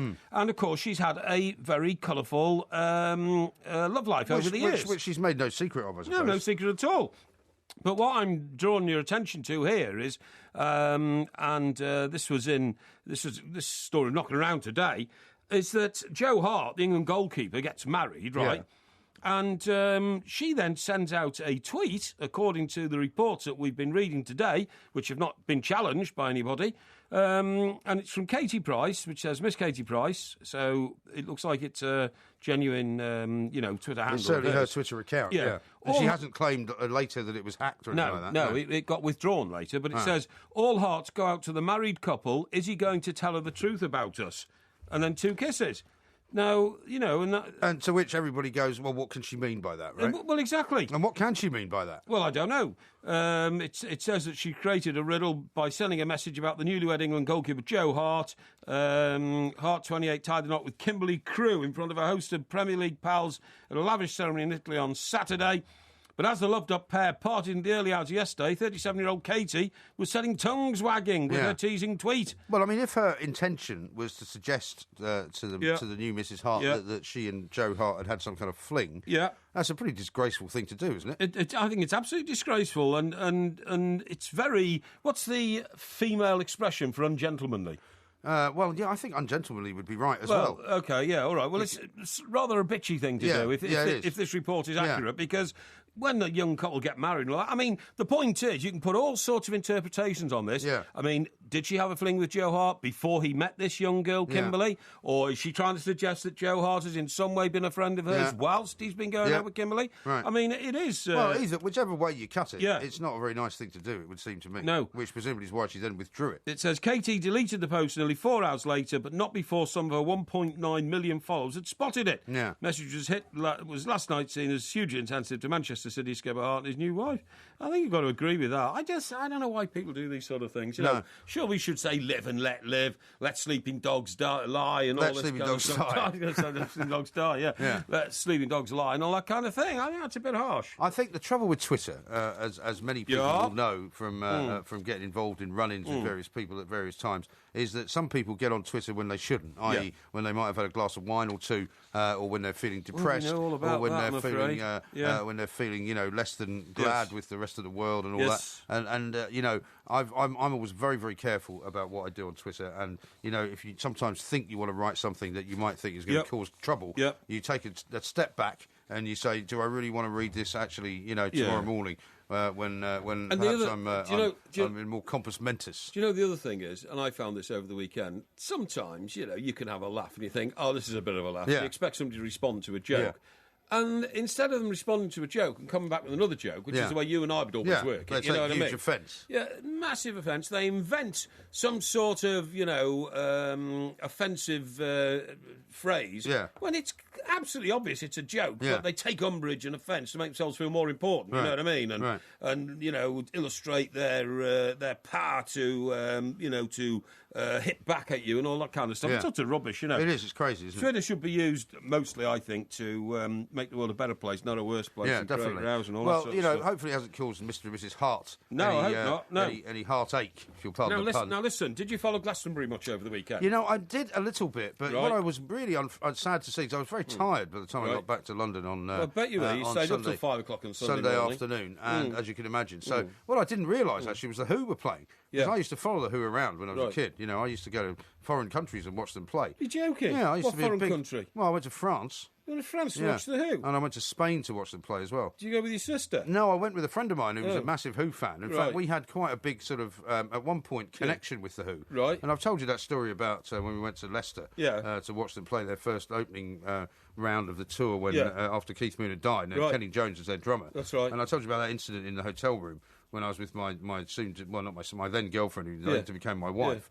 Roger Daltrey's kind of personal assistant was trying to chat her up, trying to sort of squire her away. Yeah. I'm sure I've told you that story. Yeah, you have. Anyway, so we ended up doing. This guy was a massive Who fan, and we ended up running an exhibition for them at the ICA, and we met them quite a few times. We used to go backstage and all that kind of thing. And they were fantastic. I mean, one of the greatest bands of all time. Yeah. And live, absolutely tremendous. I met Roger Daltrey at a He's charity 71 thing. now, apparently. He's 71. He didn't look... when I saw him maybe 3 or 4 years ago, he wasn't anything like that. And, without in any way, passing comment... He's smaller than I thought he'd be. Yeah, he's not very big. No, he's not. That's right. But he's like a pocket-sized sort of bundle of energy, isn't he, when he's on stage singing and all that kind of stuff. Absolutely. So you're going to tell me you sat and watched Glastonbury then as well? No, I'm not. What I'm going to say to you is that I haven't got a clue who Kanye West is, right? I haven't got a clue what sort of music he plays. I haven't got a clue what his appeal is to millions around the world. Who? And Kanye West. Yeah, right. Yeah. Well, the trouble is, I mean... No, hang on, I'm finished. Now, he was apparently the headline show at Glastonbury. He was, that's right. And he comes on the stage to tell everybody, you were in the presence of the greatest rock and roll star ever, greatest pop star ever. Yeah. Everybody goes, hooray, and all that. And then he delivers, apparently, an absolutely hopeless performance where he was so full of himself, self-indulgent rubbish, and according to some critics that I've been reading, not that I saw him myself, and turned out to be a complete and utter flop in some people's eyes, although some of his absolutely, fanatical followers were still writing reviews of him saying it was the most brilliant performance I've ever seen. Well, when he was booked in the first instance, yes. the woman who's the daughter of the guy who started Glastonbury, who now more or less runs it, was getting death threats from people saying, why on earth have you booked this guy? Right. This is absolutely not the kind of person that should be at Glastonbury. Why? Glastonbury, I thought all the biggest stars in the world had to be at Glastonbury. Well, they do. I mean, I spoke to Steve Lillywhite on the show on Friday morning, the guy who sent you his best, by the way. I don't know if you heard when you were on your way home on Friday. What was that? Steve, suddenly he's perked up. Yes. Suddenly you've perked up. Sorry. There you were just busily ignoring me. No. And suddenly when you heard that somebody quite famous was asking after you... Oh, yes, good, he said he was sorry that he wasn't able to speak to both of us. That's right, yeah. Well, I should imagine, I explained to him that, you had to go a bit earlier. Absolutely. Anyway, he was saying that, Glastonbury now is just an event for everybody. So there's no real reason What did it used to be, then? Well, it started out as a kind of a folk festival. Did it? Back in sort of 1970. By the way, we were trying to work out the revenues there. Yeah. Right, first of all, there was 130,000 people. Yeah. The tickets were minimum £200. Yeah. The average spend of a person at Glastonbury, over £500. Right. So that takes into account... What, over and above the ticket price? No, including the ticket price. So the money that they took for, renting the tent and the food and all that, you know what I mean? It's like a mini economy all of its own. own. Like a mini economy. So it's about £500 by 133,000. I mean, I can't even work that out, but it's millions and millions and millions of quid, isn't it? Oh, it is. And I know they put a good show on because everybody goes, but, that's the sort of thing it's grown to now. Absolutely incredible. It has. Well, they're going to take weeks and weeks now to clear up all the rubbish. And, it takes months, apparently. Everybody left, I think, yesterday morning, I guess, basically. Yes, but some people go every year, some people swear by it. As I said to you last week, it's not something that I would particularly want to go to and spend 3 days at. No. I just can't stand all the implications of the sanitary situation. I mean, I don't care you tell me, there's 1,000 Portaloos or something like that. It doesn't matter. Portaloos are not very pleasant places. No, people are so crammed together in this field. I mean, it literally was like a refugee camp to see tents, literally pegged down next to each other over miles and miles and miles of fields and all that kind of stuff. And it just can't be right. No. I mean, it can't be right because, people are very... lazy with themselves and their own personal habits when they've been drinking and smoking ganja. Maybe one day we'll get invited to go and play in one of the little side tents and we'll do a show there. Yeah, we will do a show there, or the Edinburgh Festival. And you can fly me in your helicopter. Yeah, that's right, we're going helicopter. That'd be the way to go.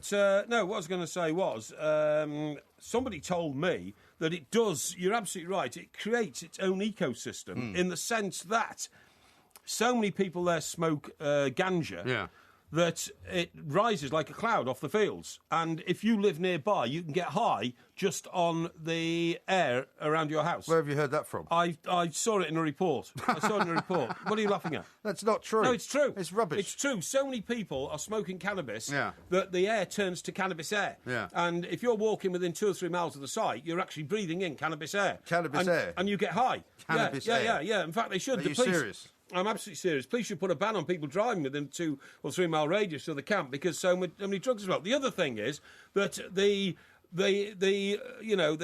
disposable waste, from humans has to be treated separately because it is so full of drugs and alcohol that it is actually becomes a very dangerous product. You know what I mean? It's not like normal stuff you can treat. It's got to be taken and Where do you get this nonsense? I'm telling you, I study all these things. It's got to be taken and processed and disposed with in special circumstances. It's such a dangerous, potent mix. Incredible. No, Absolutely it's true. Incredible. Anyway, look into the light for a second because time is running out. This is TalkSport. We are the two mics. Yep. On digital radio and 1089 and 1053 AM. TalkSport. This is TalkSport Extra Time. I'm Mike Graham. He's Mike Parry.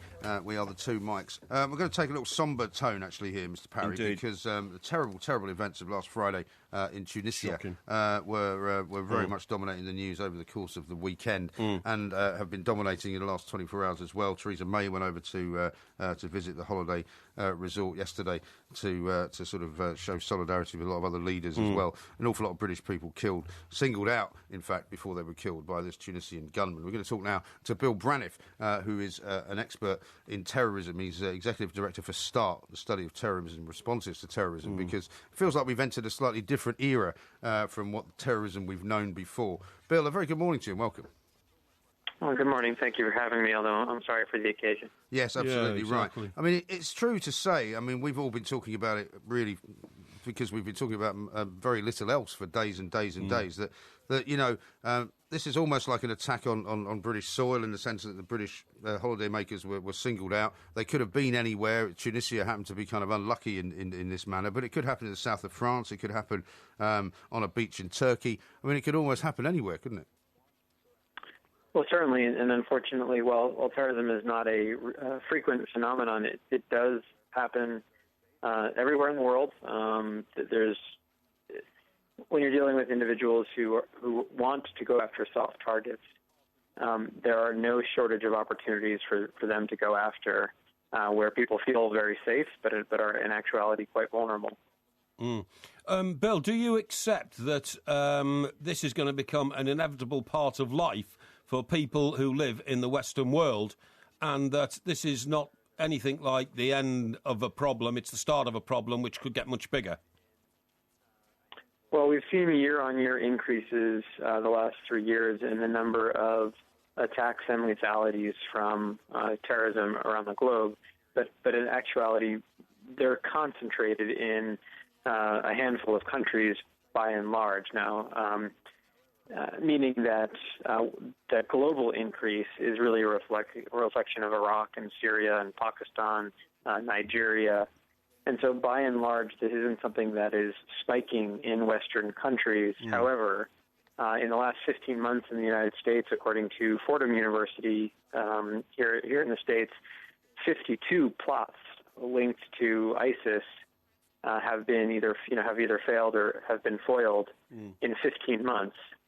That's a really large uptick in frequency in the United States, at least.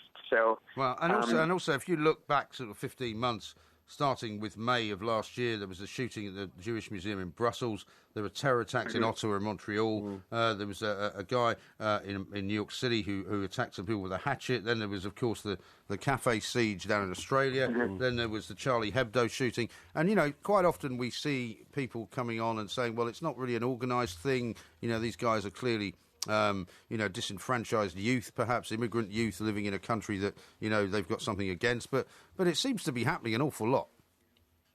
Right, and there's a question to whether or not it needs to be organized in a hierarchical way.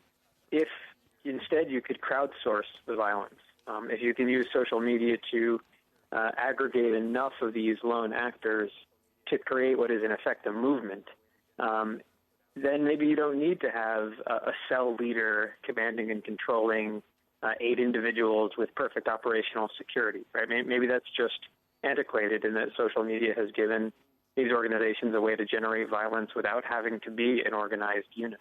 No, absolutely right. Bill, historically, would you say that the West's misguided attempt to try and replace individual dictators in Middle East countries with the hope that democracy would flourish there if they were got rid of, was short-sighted, naive, and actually pretty damn stupid, because that's not the way countries run in the Middle East and never have done?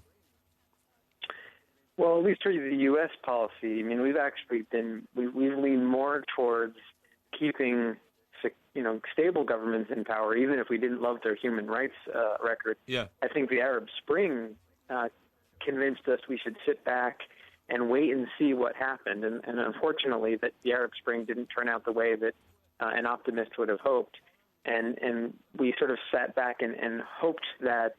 But couldn't they see that, Bill? Couldn't statesmen who have massive powers to control the biggest and richest countries in the world, couldn't they work out, and I'm including now our own Prime Minister Tony Blair, I'm including George W. Bush, didn't they know that actually a lot of countries in the Middle East run on tribal grounds and the strongest man controls the territory, and if the strongest man goes, you open up a vacuum where all the rest start fighting for power, and the ensuing chaos that's emerged out of that is what we're dealing with today? Yeah, I mean, unfortunately, there's a pretty good body of research that would tell you that while democracies tend to be more peaceful than not, democratizing countries tend to be very violent. Because exactly. It's a competition for power. And so, I mean, I think that if we were more sober, we should have seen this coming, so to speak. But I think instead we were hopeful, and we were blinded a little bit by hope. Yeah, and what I mean, at the moment, it would seem as though we're hearing a lot of noises from politicians here about standing up to extremism and standing up to Islamic State, but nobody seems to be quite sure what to do. I mean, certainly from what I've seen in America, there's no appetite for sending boots on the ground, as it were, into any of these. Well, I mean, if you go into these areas of Syria and Iraq, which Islamic State are now claiming as their own, you wipe them out, you kill everybody. You just go somewhere else. Well, either that or the cells in the rest of the world will operate on their own. I mean, it's an almost sort of unsolvable problem, isn't it? Right. The only solution for extremist Sunni groups like Al-Qaeda and ISIS have to come from the Sunni majority communities and countries. This is not, I mean, we actually defeated strategically Al-Qaeda in Iraq several years ago with the help of Sunni tribes, but there was no political solution after that point in time which was sufficient for Sunnis living in Iraq. And so, and the Syrian civil war broke out. So Al-Qaeda in Iraq had a chance to regroup in Syria and then come back, playing on discontent in Iraq amongst Sunnis. So unless there's a political end state in which Sunni majority countries decide they're going to marginalize Sunni extremist groups, we can't kill or go to war and get, and really win this thing. It's not a win. It's not something that's in our ability to win. We can disrupt their ability to conduct attacks against the homeland, et cetera. But this is really something that's going to be decided within the Muslim world. And until then, we're playing defense. Mm-hmm. It's a terrible service. It is an insoluble problem, Mike. You're absolutely right. Yeah. And no, it's just like a cancer, to be honest, because you just don't know where they're going to strike next. You don't know how to nullify their threat. And unlike the organised sort of military forces of the West, which are disciplined and have to react to a chain of command, these guys don't. These guys want to walk onto a beach with a machine gun hidden in a parasol and then just open up. A, they think they're going to get martyred in the life after this one, and B, they see themselves as heroes. And the other problem, of course, is that while with other terrorist groups that we've seen in the past, like ETA or the IRA, and even with some of the terror attacks and during 9/11 and that period, you kind of knew what people were after. You don't really know what these individuals are after, do you?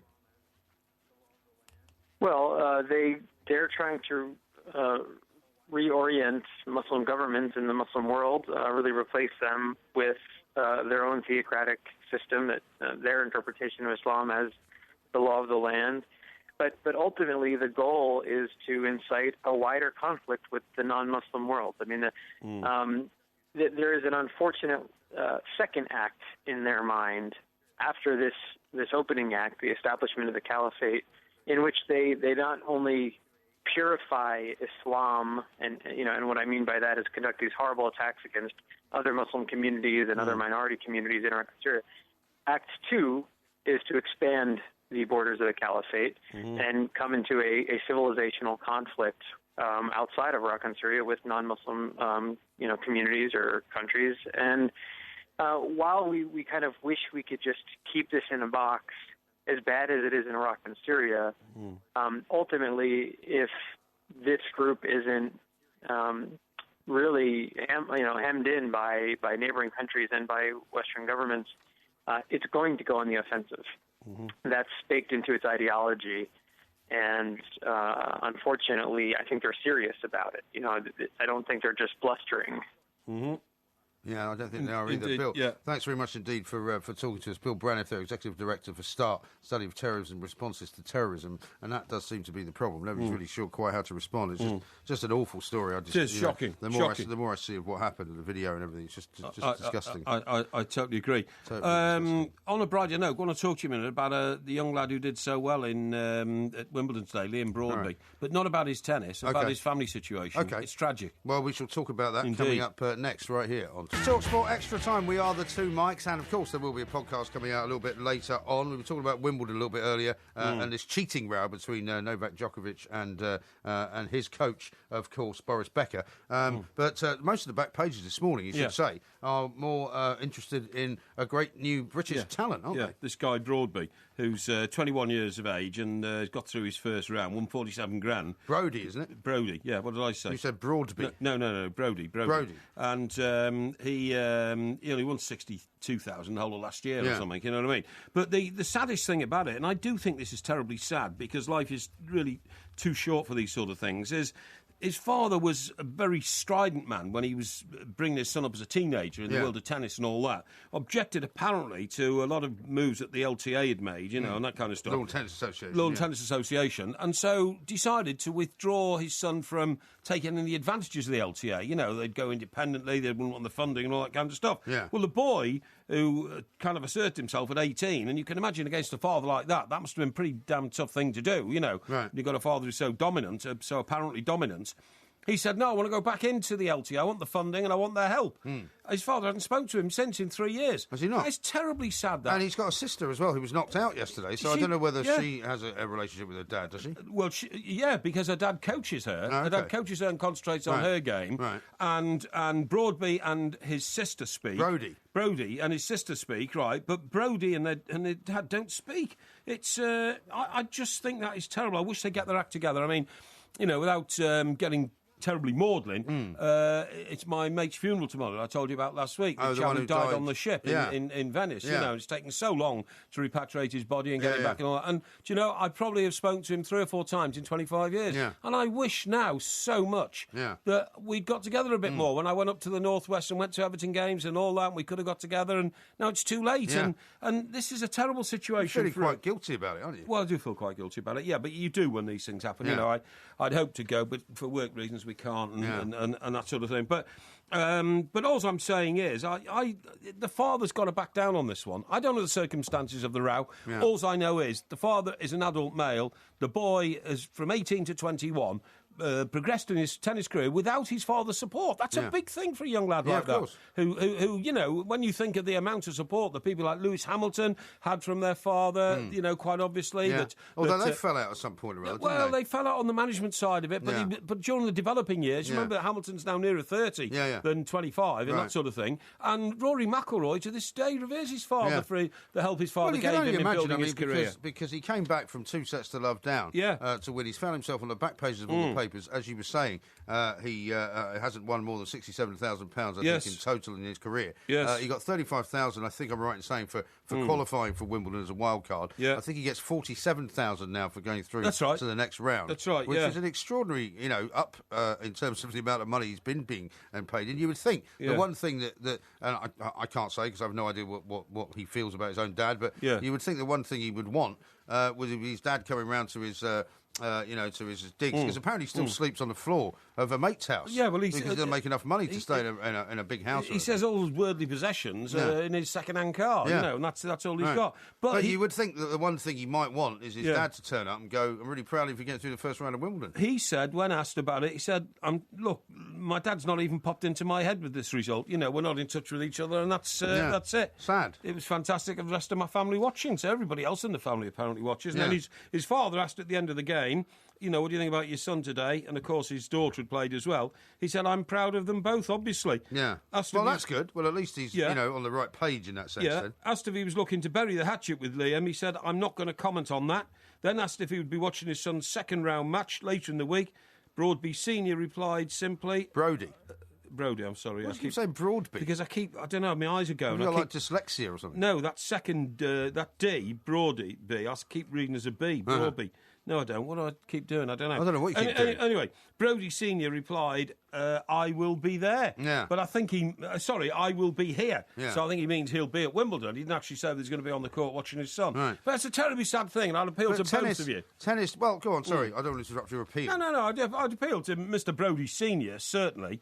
You know, for goodness sake, man, you know, you've made your point now. You know, you're disappointed that your son, you know, went back for help from the LTA to whom you'd waged war against. But, you know, he's proved a point now, so let's get on with the reconciliation. Yeah, move on. Yes. Because, I mean, they do say, and I'm very conscious of this, actually, that, you know, with loved ones, whether they be children or wives or partners or husbands or anything like that, it's always a very bad thing to walk out of the house, particularly if you're going somewhere. Yes. Maybe not even if it's only just to work for the day, or if you're not going to be back for a while, whether you're going on holiday or you're going on a trip or something like that, and you walk out of the house having had a row.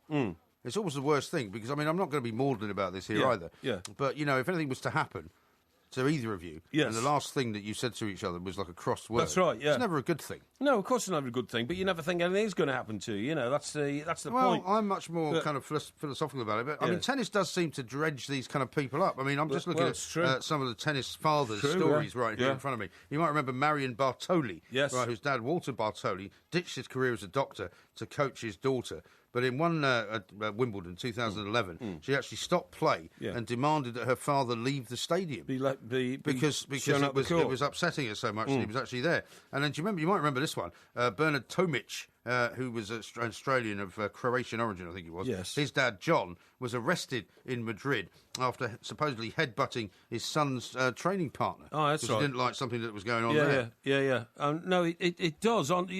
And I don't know why it is in tennis. I mean, you know, you get football fathers that you see on the touchline at sort of Sunday morning games and all that kind of stuff. Yeah. But at the highest professional level, you're absolutely right. I mean, the Williams father has been very sort of public and vociferous on many occasions on court when his daughters have been playing, hasn't he? Oh, absolutely. I mean, even Judy Murray, to an extent, has, you know, never been accused of poor behaviour or anything like that, but been very enthusiastic about supporting her son.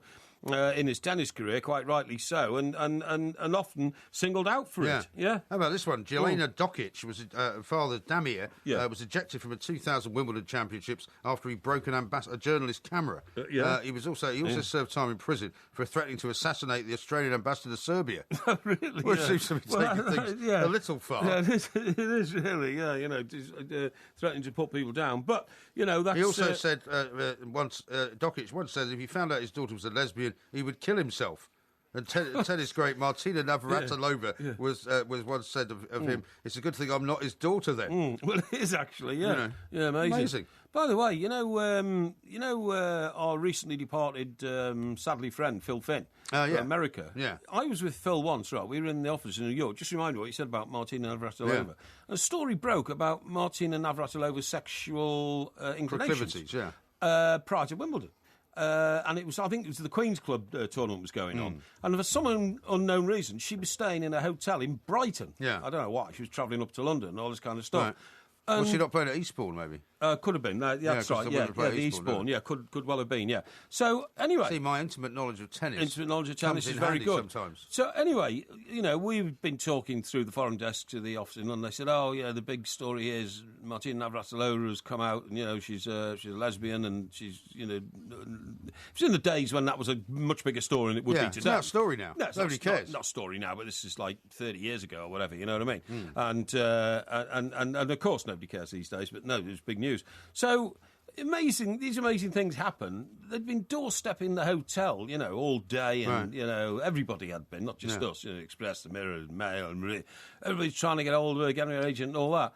And Phil picked up the phone. He rang the hotel in Brighton and said, "Could you put me through to Martina Navratilova's suite, please?" Yeah. He got straight through. Right. She's on the other end of the phone. He talked to her for about 15 minutes. Yeah. I mean, I remember, hearing her say herself, "Mr. Finn, I don't ask you who you sleep with, so why are you asking me who I sleep with? Right. What is the big deal and all this kind of stuff." Got a great interview, filed it, and it was just one of those amazing coincidences when nobody had thought to make a phone call. To actually make the direct call. Exactly, yeah. Amazing. It was amazing. Sometimes that can happen. How about Peter Graf? You might remember this one. Steffi Graf's dad, sentenced to 3 years in prison for tax evasion, right? Yes. And the worst thing about it was that 7.4 million of the conviction involved his own daughter's income. Yeah, that's right.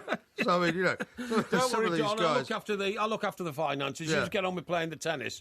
Dad, where you going? Jail? Why? Right. I didn't pay any taxes on your earnings. Sorry about that, darling, but that's the way things go. Here's one I didn't know about. Andre Agassi, right? Yeah. Who's apparently referred to his father as violent by nature. Violent by nature. He says he recalled being in a car with his father once when he pulled a gun on another driver.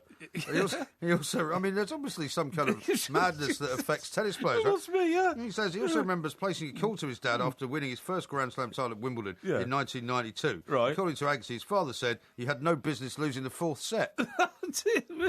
Even though he won it. So he must have won it. He must have won it 3 sets to 2. Then. Very good. Right. Yeah, well done. You've been really up on this, haven't you? Yeah, well, he's got tennis stuff. Up to a 5th set. Yeah. So will you be watching any of this Wimbledon as it unfolds over the course of the next 2 weeks? Do you know what? I have a theory here that I don't think Wimbledon gets that exciting really until the second week. Yes. Right.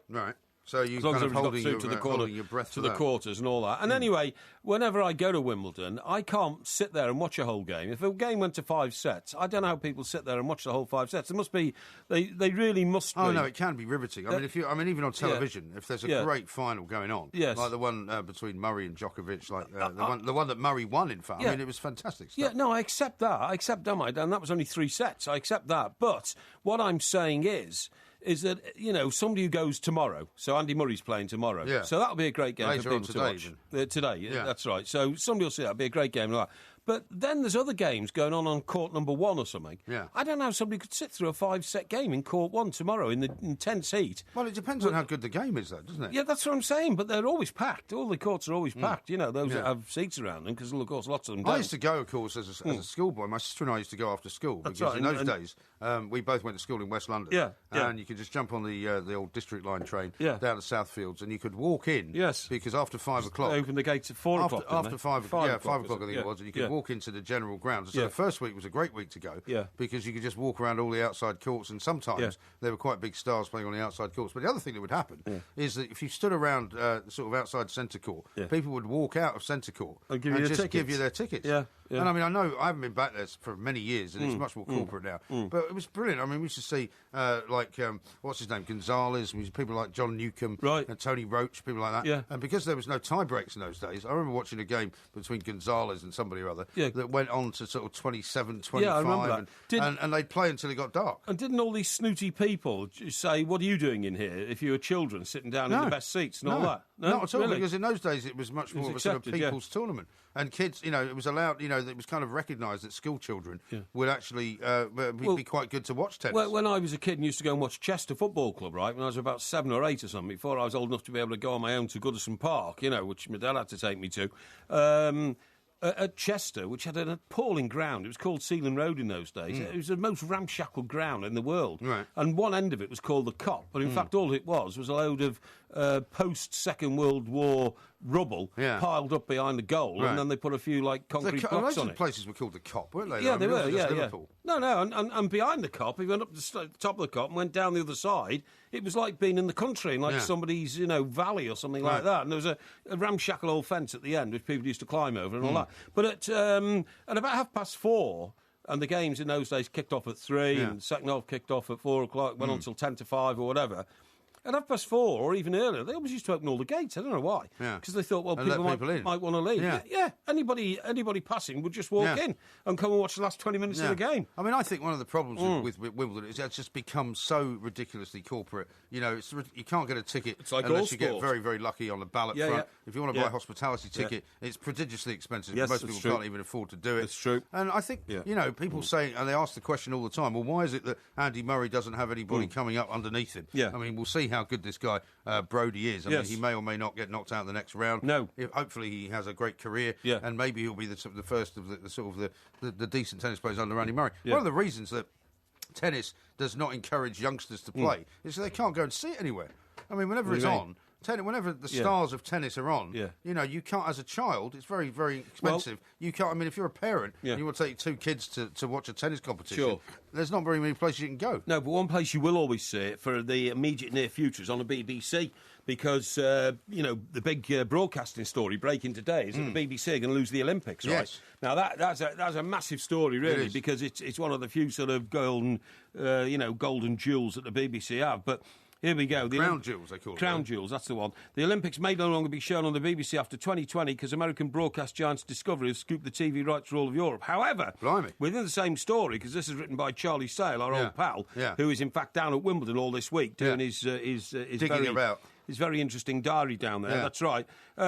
He makes it clear that even though Wimbledon have been offered fortunes to go down the same route and abandon the BBC, the BBC, Wimbledon, and not the Lawn Tennis Association, because they're separate, but the All England Club. The All England Club value the terrestrial reach of the BBC so much for the Wimbledon Championships that they have pledged never to hand it over to pay TV. Even for vast amounts of money. But isn't Sky involved, whether it's this year or coming soon, involved in televising more outside court games as well that the BBC can't put on? Yes, that's right. So there's already a kind of a creeping change going on. This is Talk Sport. We are the two mics.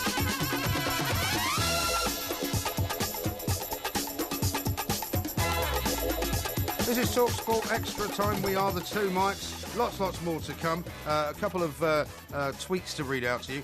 Becky says this: how about cannabis air? The answer to Porky's transport issues. You could fly to work, avoiding lights, congestion charge, and cyclists. Yeah, absolutely. Glenn says cannabis air, absolute rubbish. What? Which is quite good. No, it's not rubbish. It's true.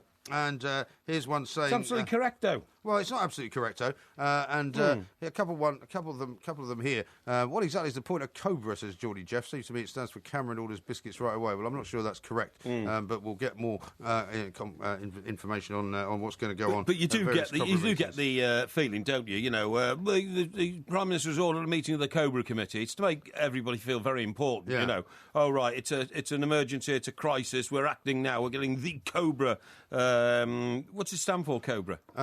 It's a sort of coordinated emergency services. Yeah, I don't know exactly what it stands for. Yeah, something like that. Yeah, okay, yeah. But yeah, they do have these meetings all the time. Let's talk about the BBC a little bit more, though. The BBC will lose Olympics on the back page of the Daily Mail. I mean, in a way, I suppose one of the reasons that the Olympics was so popular in 2012 was because it was in London. You know, when the Olympics is in other parts of the world, you do watch it, but you don't watch it as much as we watched it when it was in London in 2012. So actually, if the BBC loses the Olympics, I don't think I'd be too bothered, to be honest. Yeah, well, excuse me, sorry, because that air's getting to me as well. It says here, by the way, has Porky been on the wacky backy himself? It sounds like he has. That's a bit harsh. That's a tweet from James. Well, we'll find out when you tell us about the grapefruit diet, I suppose. Yeah. No, the BBC thing is the BBC are fighting a losing battle to maintain the privileges they have in broadcasting, born out of the longevity that they've been around and the reputation they have acquired around the world for professional broadcasting, irrespective of some of the political arguments which float around there. Well, you were talking about Glastonbury, for example. I mean, the way that they cover Glastonbury is brilliant, right? But it's incredibly expensive. I mean, they send hundreds of people to Glastonbury every single year to cover every single thing. It's a very minority audience, you know. Well, I mean, you'd have to say that, wouldn't you? You know, not everybody wants to see what's going on at Glastonbury. Yeah. But if you look at the scale of the BBC, we stayed next to the BBC Media Centre in the north of England, didn't we, last week? That's at Salford Quays. Yeah. And these buildings are massive. Yeah. And they're stocked full of people who, I mean, funnily enough, a few old colleagues from here who now work up there were with us, weren't they? And telling us the scale and the size of the operation sounds very impressive, but it is, as you quite rightly say, very expensive. Yeah, a couple of people have tweeted in. Nick and Derek says it stands for Cabinet Office Briefing Room A, apparently, Cobra. Does it? Yeah, that's interesting. Is that right? Okay, I thought it was coordinated something. Yeah. But anyway, there you go. Now then, what I was going to tell you about this grapefruit diet, right? Yeah. Absolutely mad. I tried the grapefruit diet to find out what it's all about. Now, the thing is... What is the grapefruit diet? Well, I'm not allowed to eat grapefruit properly. Why do you mean you're not allowed? Well, because I take warfarin sometimes, you know, to thin the old blood. Yeah. Because only 1/3 of my heart works. I've heard that, yeah. And that could be that, you know... And if you mix... Yeah, much better, you know. We're now like 2 hours into the show. It's the first time you mentioned it. Well, I don't like to dwell on it. You know, it's not something I like to talk about.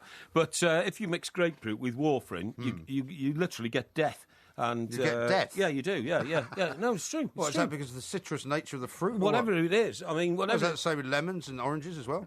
Apparently it's only grapefruit. And I don't know why, but when I go to my hospital, which is Airfield, there are signs on the wall saying, warning, danger, you know, do not. Now, is that the same as like grapefruit juice then? Do you not drink grapefruit juice? I'm just about to tell you, not only can you not drink grapefruit juice, my housekeeper went out to the shopping for me once. She came back. How is Mrs. Mop? She's fine, thank you. She's in good shape. Because you know why I'm asking you that? Because there was a couple of weeks, well, maybe a week or so ago, you said there was a bit of an issue with Mrs. Mop, and we never explored it. Well, it's not an issue. Got to the bottom of it. It's just that she has other things she has to do in life. She's got big family, she's got daughters and grandchildren, all that kind of stuff. And occasionally she has to go and sort those things out. And leave you in the lurch. Well, not leave me in the lurch, but I mean, it just means you've got to reorganise things and all that kind of stuff. But that's by the by. Right. That was by the by. Now, she brought me back a bottle of squash, which I thought was, I don't know what I thought it was, but it was a pink colour. Yeah. And it turned out to be pink grapefruit squash. Ah. So there couldn't have been much grapefruit in it, if you see what I mean, because, you know, you pour water into a little bit of squash and all that. I took one glass, and half an hour later, I was doubled up, vomiting, and really? I was terribly ill, and that's because of the amount of grapefruit. Well, in a way, that's quite good though, because I mean, if that's the way your body reacts to it, it means it won't mean death. Yeah, well, no, but it would if you took it in sufficient quantity. That's the point. But anyway, the point of the story that used to be my favourite drink in New York, as you might remember, used to be a Greyhound, which was vodka and grapefruit juice. Vodka and grapefruit juice. That's right. Yeah, I drank bucket loads of it. And the other one I can't drink is.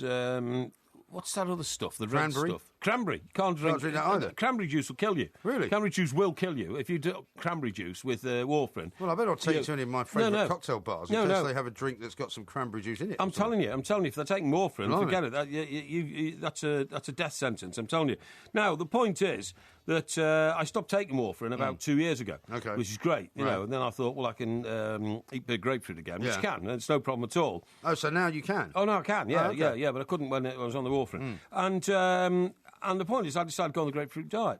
The problem is, after doing it for 2 or 3 days and thinking this is not having an effect at all, I then did more research and found that for it to have any effect whatsoever on your well-being and to become a nutritional replacement for other food, you have to drink 40. You have to eat 40 grapefruits at a time. 40. 40. No, what you mean in one day? No, one sitting. Right. In one sitting. sitting? Yeah. Yeah. That's ludicrous. That's what I said. That can't be good for you. That's what I said. And this, this grapefruit diet has been championed by Kylie Minogue, other sort of celebrity people, all that kind of stuff. Well, hang on. So you're meant to eat, 3 sort of portions of grapefruit, so say breakfast, lunch and dinner. Yeah. So you're meant to eat 40 grapefruit over the course of a day. So like more than 10 at a No, time. 40 grapefruit at lunchtime alone. You can't do that. Well, that's what I'm saying. That's ridiculous. That's what I'm saying. So the whole idea is that, You're sure you've read this right? I'm sure, of course I've read it right. The only way that you can get it to get up to the calorie count that you need a day, which is 5,000 calories, right, is that you've got to replace all of the food that you're taking, because it's a supplementary diet. Yeah. You must eat at least 40 grapefruits at each sitting. Now, the guy who discovered all this was a professor called Yaakov Narmias. Oh, yeah. Yeah, and he's at the Hebrew University in Jerusalem, right? Yeah. And he said that's how much you would have to... he said that when the body ingests naringenin... Naringenin, right?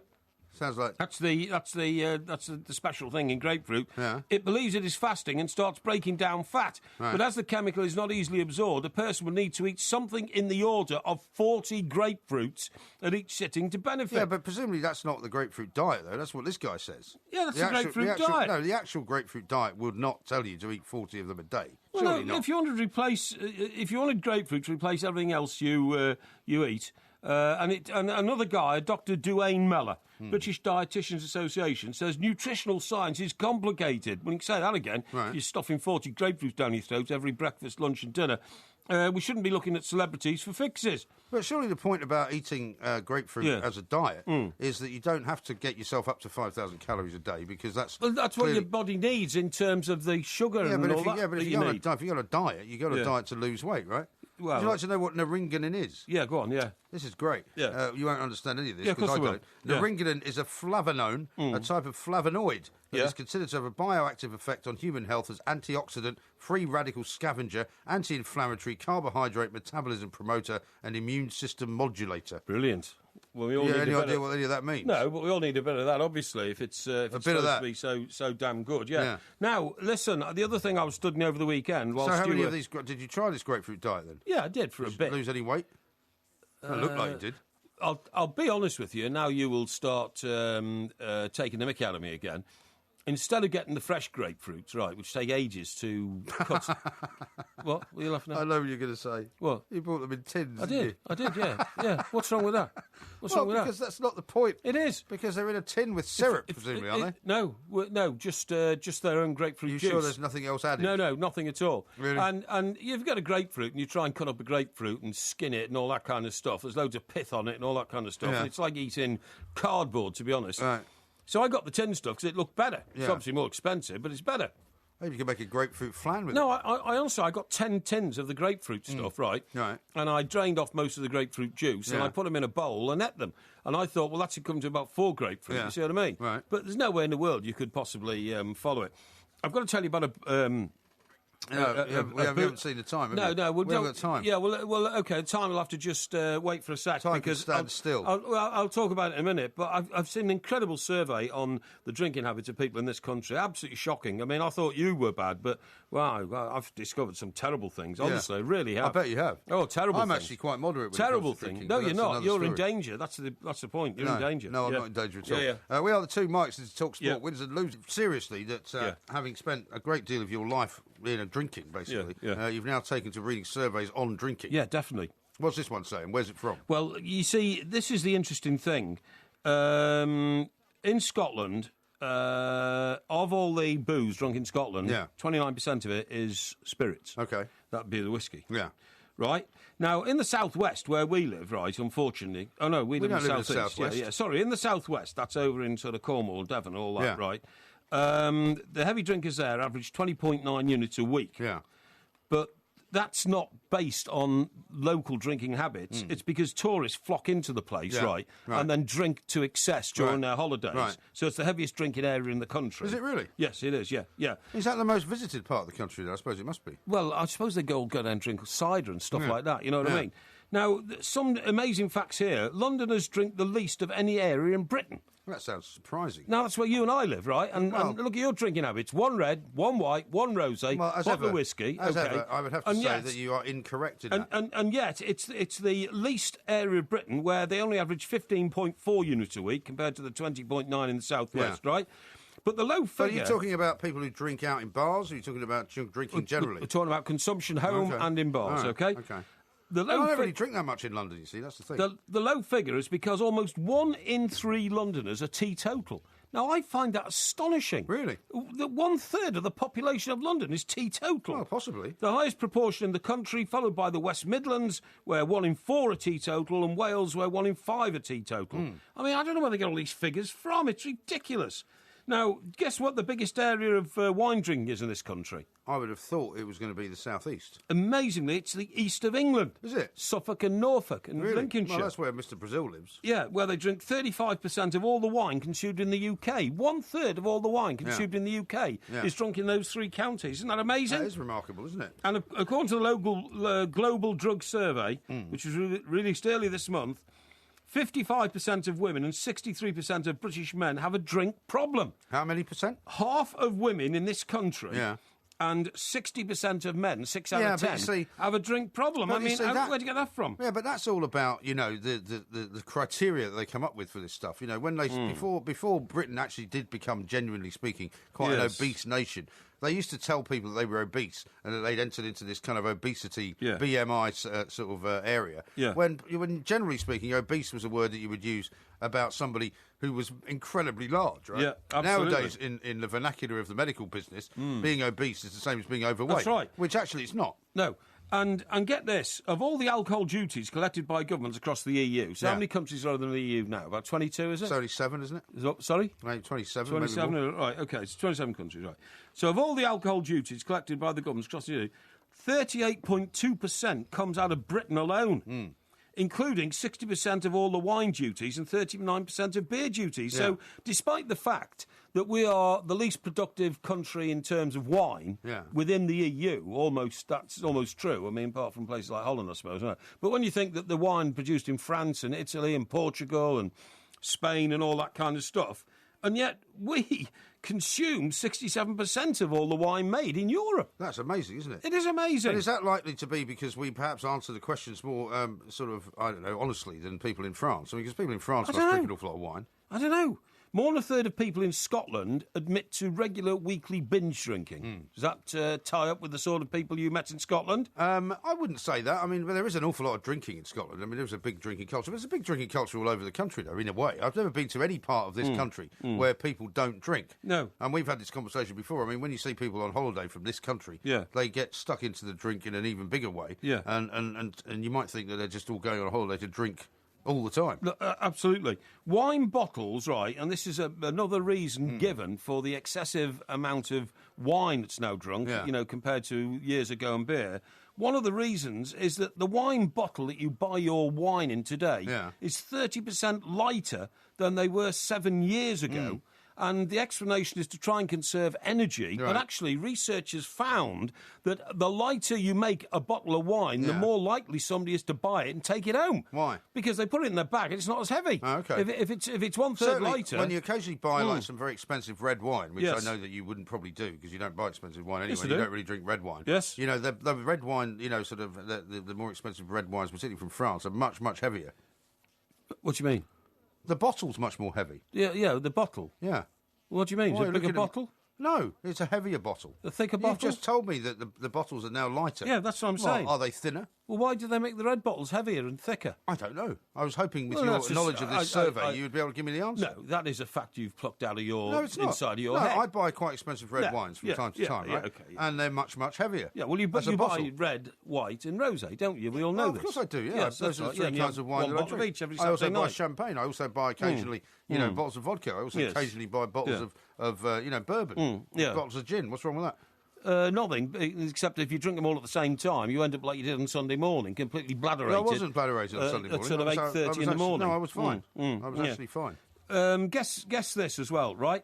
I keep going on about the defence budget and all that, and why on earth do we, have to scrap all our ships? No, you keep going on about transport policy. And our defence budget. I'm very worried about the defence budget. There's no ships left. Yeah. Whenever I look out from my balcony now across Portsmouth Harbour, where there used to be 2 aircraft carriers and 6 boats or ships in there all the time, there's now about 1.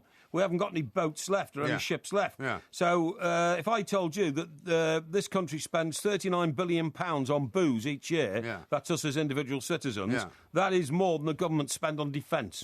That is a disgrace. Why? It's an utter disgrace. And how much does the government take out of that, though, in tax? Quite a lot, I imagine. Exactly. Any country that spends more on booze and getting bladdered and bladderated than it spends on the defence of its own country has got it completely and utterly wrong. Completely and utterly wrong. So you're not feeling anyway slightly hypocritical having a go at people for drinking, given what you do?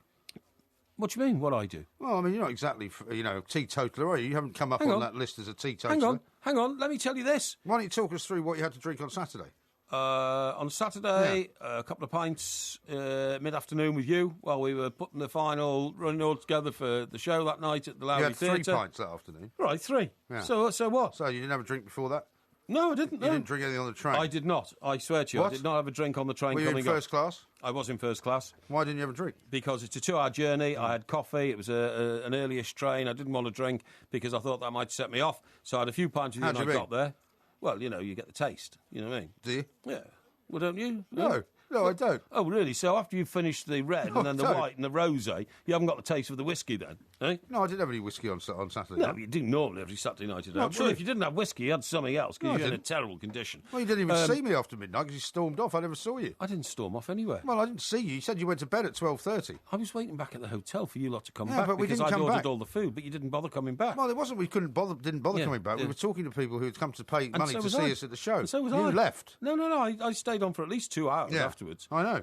Until about 12 But what o'clock. I'm saying is you didn't see me in the morning. No, well, so don't be casting aspersions on the state. I'd rather not see you in the mornings. I've got great powers of recovery, I'll have you know. You say that, yeah. So if I told you last year the beer sales, 15.7 billion, spirits, 8.7 billion, champagne, 728 million, and wine, 9.4 billion. Yeah. I mean, it's just incredible figures. It is an awful lot of money. It's just incredible. And you might say that there are some people and some parts of this country where you would say if you went out on a Friday or Saturday night that there are massive problems here. Yeah. And lots of people say, how can they be outlawing all these legal highs and keeping various drugs as illegal drugs when so many people get bladdered on what is now a legal drug? Yeah.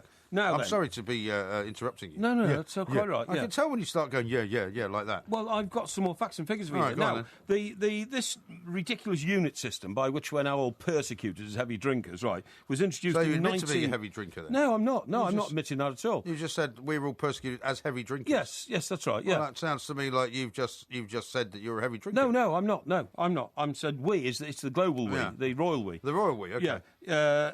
Counting alcohol units introduced to the UK in 1987. One unit equates to around 10 millilitres of pure alcohol, the amount the average human can process in an hour, okay? Right. Now, bring this right up to date. Yeah. Safe drinking limits now are going to be cut because of cancer dangers. Current guidelines ignore the link, say doctors. So it now says here, this is another health report, the NHS wants to slash its safe drinking limits following evidence that alcohol can cause cancer. Well, I mean, which genius managed to work out that if you get bladderated on a daily basis, you're going to get cancer of the liver? Yeah. That's what happens. You get cirrhosis. Well, you get cirrhosis, it's not the same thing. Well, of course this is a different tack. Of course it is. Well, cirrhosis of the liver is not cancer. Of course it is. No, it isn't. What do you think it is? Well, it's cirrhosis of the liver. Yeah, which is cancer. No, it's not. It's cancer of the liver. No, it's not. It is. No, cirrhosis of the liver is... I know what I'm talking about. No, I've studied these medical reports for years. Cobblers. Only 1/3 of my heart rubbish. works. I have to keep a very, very close eye on medical developments in case somebody comes up with a miracle cure to make me normal again. Yeah. And if I don't think they're never going to come up with that. That's got nothing to do with your heart. And then, you're never going to be normal. You were never normal before. If I get normal, my life starts all over again. I don't have to be so careful about, how I treat my delicate body. Yeah. Now, current recommendations, right, have not been updated for nearly 30 years. But you don't pay any attention to this. I mean, if they come out and say, now, instead of drinking however many units a week it is, how many units you're supposed to drink a week? 7 or something? It says here 15. I think in total, men should not exceed 21 units. 21 a week, units, and women okay. 14 so units. if they cut that, say, to 10, right, that's not going to have any effect on your life at all. You're not going to suddenly go, oh, I better not have that extra bottle of wine. No, of course I'm not. Because that's going to be another 38 units. But this is all designed, once again, to frighten people. And the reason why is because politicians... You're being a part of it. You're frightening people just by reading it all out. No, I'm saying ignore it. Because... You're saying ignore it? Yeah, because, politicians and people like the Chief Medical Officer, Dame Sally Davis, who I'm sure is an excellent woman and doctor and all that, but has in my view, no right to tell us how to lead our lives, they want to become...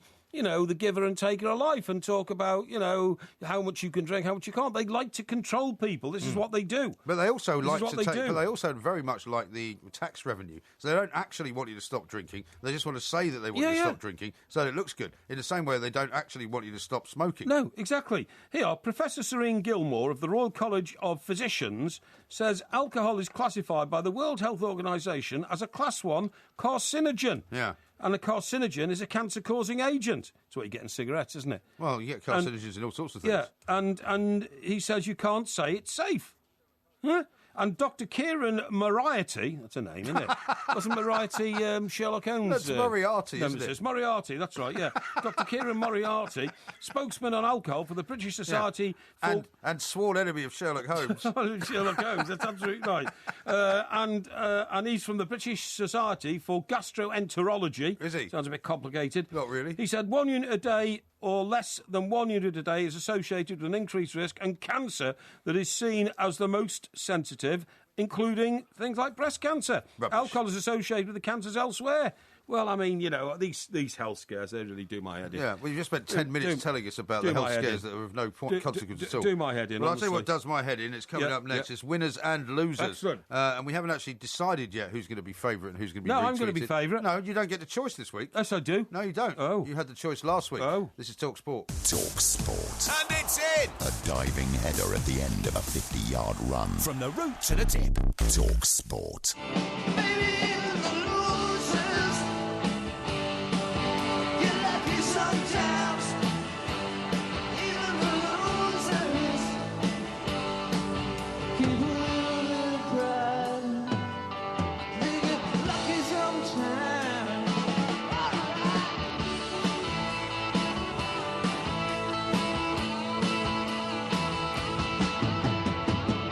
The many highlights of the week, of course, Monday nights going into Tuesday mornings, it is winners and losers. The current state of affairs is 8 to me and 2 to Mr. Parry. Yeah, what a fiddle. Well, no, last week, quite unexpectedly, I have to say, you won.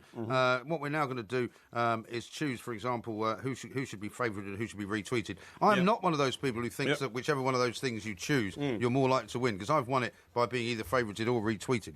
But I think given the opportunity that I've given you over the past few weeks, you've always chosen what you've wanted to be. Yes, okay. And so I thought this might be more fair for me to choose this week. So you're going to choose, so I'm going to choose which one are you going favourites. to take? I'm going to be favourited this week. Oh, just because I won last week after choosing favourites, you've decided to steal my initiative now. No, I haven't decided to steal your initiative. Yeah, May I remind you that I've won 8 of these, whether I was retweeted or favourite. I've won 8, right? Yeah. So it's nothing to do with who you are. I think it is. It's nothing to do with it. I think it is. And you seem to set the rules in this competition, It's the only competition you ever win against me.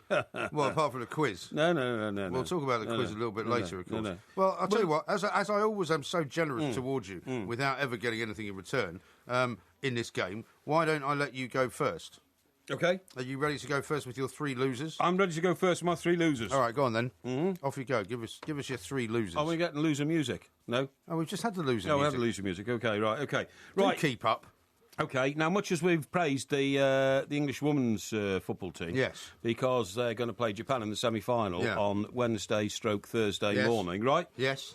What we've all forgotten about is that the Canadian women's football team, who they beat and who were one of the favourites to win the competition on home territory, are in fact managed by an Englishman called John Herdman. Yeah, I had him on the show, actually. He's a Geordie, isn't he? Exactly. So he is the loser of the week, because not only... It's a bit harsh. Well, he is the loser of the week because he was making out, very bullishly before the game that he'd made the right decision to manage Canada and that, he had the upper hand and all that kind of stuff. Not in an offensive way, but in a sort of confident way. Right. And I'm afraid he looks very, very silly now after England bashed him. So John Herdman, the English-Canadian manager, is a loser, OK? Well, I'm glad we don't want to try and get him back on the show then. Well, listen, if he's broad-minded enough to accept that he's in a competitive business, he will understand why I've nominated him as a loser. I'm sure he will. I nominated him as a loser because he lost. OK.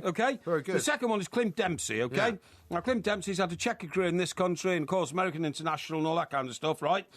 He's been banned from the US Open Cup games for 2 years because he tore up the referee's notebook. That's right. Seattle Sounders lost to Portland this is earlier this month, it was in June, yeah. And this was about 2 weeks ago this happened. Yeah, that's right. Yeah. So how's it come relevant for this weekend? Because he's now been told he's going to be charged and could be suspended from cup action until 2021. Right. When he'll be 38 years of age. He won't be playing anymore, if he's been banned for 2 years, he is an arch loser. No, but he's only been banned for 2 years from that particular competition. He can play everything else. Yeah, it doesn't matter. So it's a nonsensical ban. So actually he's a winner. No, he's not. I think he is. He's not. I think you've got that one round your ears. That's ridiculous, and you're not allowed to challenge my losers. You've got that one wrong. No, it's not. He's a loser. He is a loser because Rubbish. he has disgraced the game of football in America, which is still growing, made an utter fool of himself, tore up a referee's notebook, and will be banned from the competition. Right. And the third loser, and I know we've talked about it extensively in the show tonight, but he has to be my loser of the week, is Simon Broadby, who is the father of Liam Broadby. Why do you keep calling him Broadby? Because his name's Broadby. Oh, no, his name's Brody. Brody, that's right, Brody.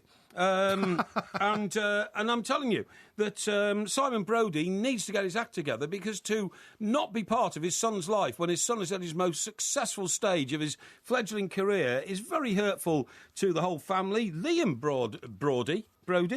What's the problem with his name, Brody? It's not a problem. It's not a complicated name. Liam Brody seems to be handling it with great aplomb. It's like the professionals. Just think of the professionals, right? Brody. No, his was Bodie, you idiot. That was Bodie. Yeah, but it sounds like it. You got me confused now. Yeah, I know. And, it's not easy. And Liam Brody is an absolute asset to his family. Gets on with his sister, gets on with his mum, I think. Doesn't get on with his dad, who and they don't speak because of a row about...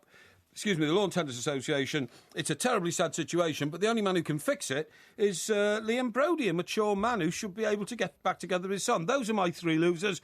I would say to the House, these are fantastic nominations. What do you think this is, the Oxford Union debate? Yes, or Parliament or something like that. I'll just repeat it to you. John Herdman, Canadian boss who's English, Clint Dempsey, who has been banned from football for ripping up a referee's notebook, and Simon Brody. Liam Brody. No, Simon Brody, who is Liam's father. Simon Brody? Yeah. Or is it Broadby? No, it's Simon Brody. Simon Brody, yeah. OK. So they're three great ones, in my view. Yeah, well, I don't think they're that good. I think they're great. My first loser of the week, you might notice I was a bit reticent to talk too much about Glastonbury earlier on, because I was having Kanye West down as one of my big losers. Yeah. Because he came to Glastonbury, thought he was what could only be described as a dog's whatever. Yes. And he was not any of the things that... To make it even worse, right, the Glastonbury on TV when he was on were actually putting up subtitles of what he was singing. Yeah. Which I can't imagine why they were doing that. Sing, But they kept... But instead of putting them... Because a lot of his words contain an awful lot of swear words, right? They were actually inventing words. Right?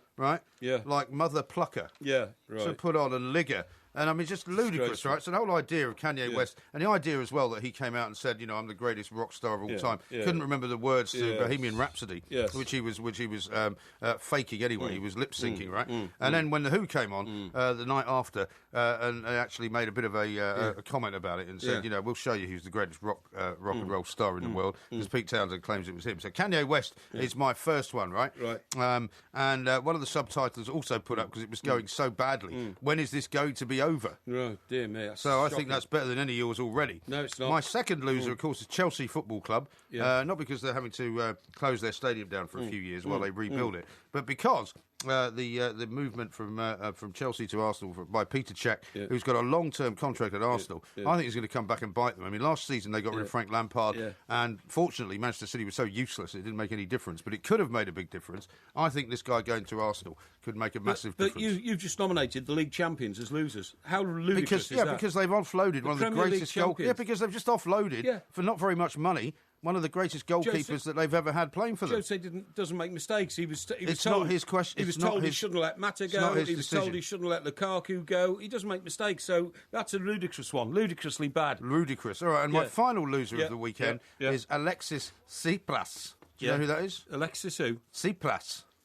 No. Tsipras. No. Well, it's good that you keep up with current affairs. He's only the Prime Minister of Greece. Oh, is he? Yeah. Yeah, okay. You know, the guy that keeps appearing with a smiling face and just keeps saying no. Yeah, but why is he a loser this week? He's a loser because he keeps saying, that we don't want to leave the Eurozone. But he's been saying this for months. However, we don't want to say yes to the agreement that's being offered to us. Meanwhile, his country is going into rack and ruin. That's right. You can't take more than 60 euros out of a bank because of this terrible state that it's in. And he is walking that country literally into the biggest political nightmare he's ever seen. But they had the election like months ago. He's been a loser ever since. Sorry, that one's a bad one as well. Well, I think mine are infinitely better than yours. Those are my three. Right. You've heard Porky's three. Now we're going to do the winners. Yep. Everyone's a winner, baby, that's no lie. That's no lie. You never fail to satisfy.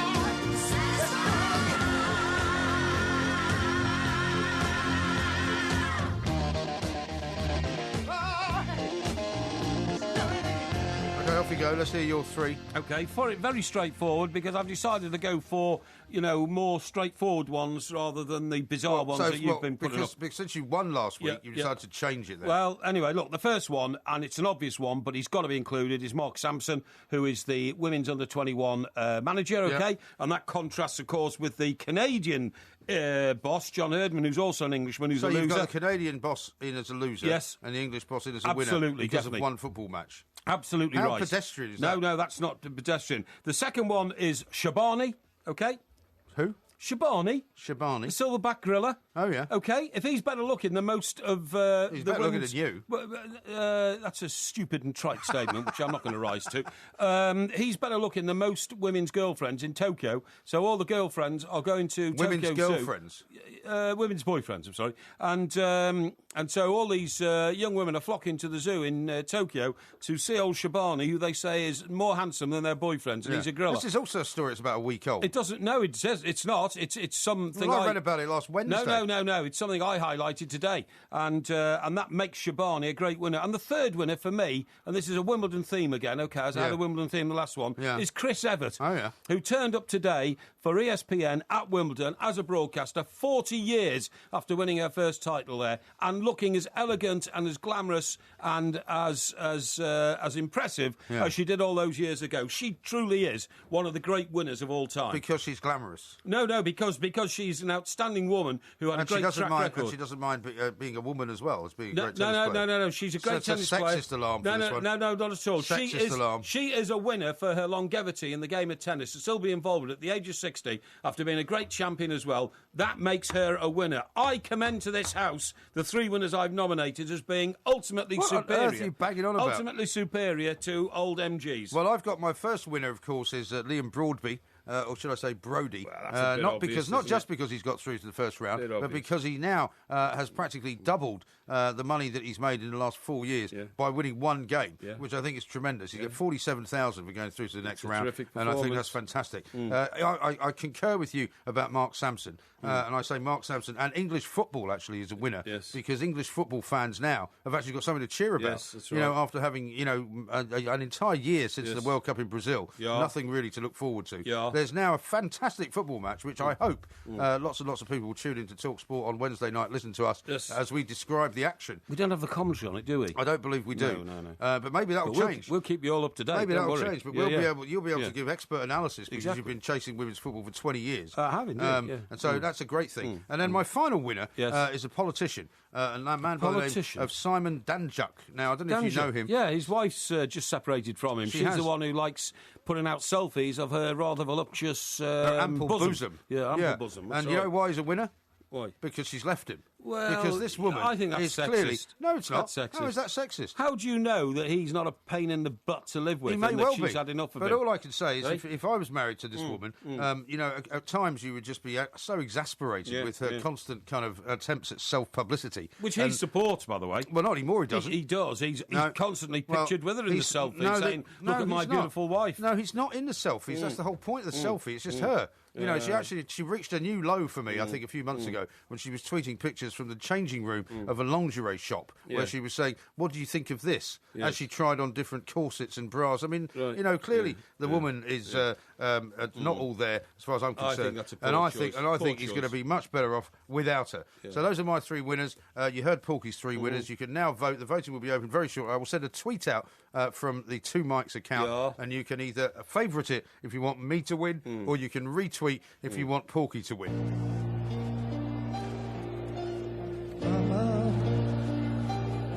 I just killed a man, put my gun up to his head, pulled a trigger, now he's dead. Mama, like that,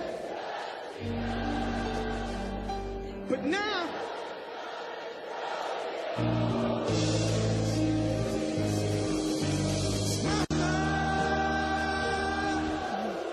Now, can you hear how bad that is? Yeah, who is that? That's Kanye West. Oh, you're joking. He can't reach the high notes. If that's not the loser of the weekend, I don't know what is. Well, that's a losing song, I'm telling you. So you admit that my loser of the week is better than yours? No, I don't. It's 1 of 3, and the other 2 were appalling. I'm sorry. That was that had some merit.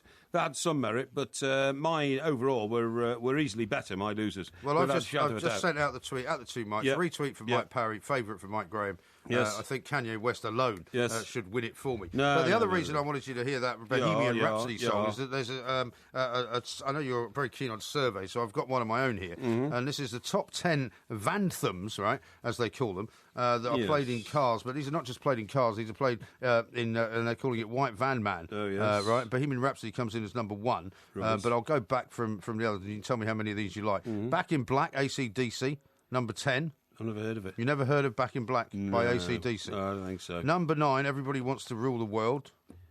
Everybody wants... Is that the one? That's the one. Wants to you know who that's by? rule.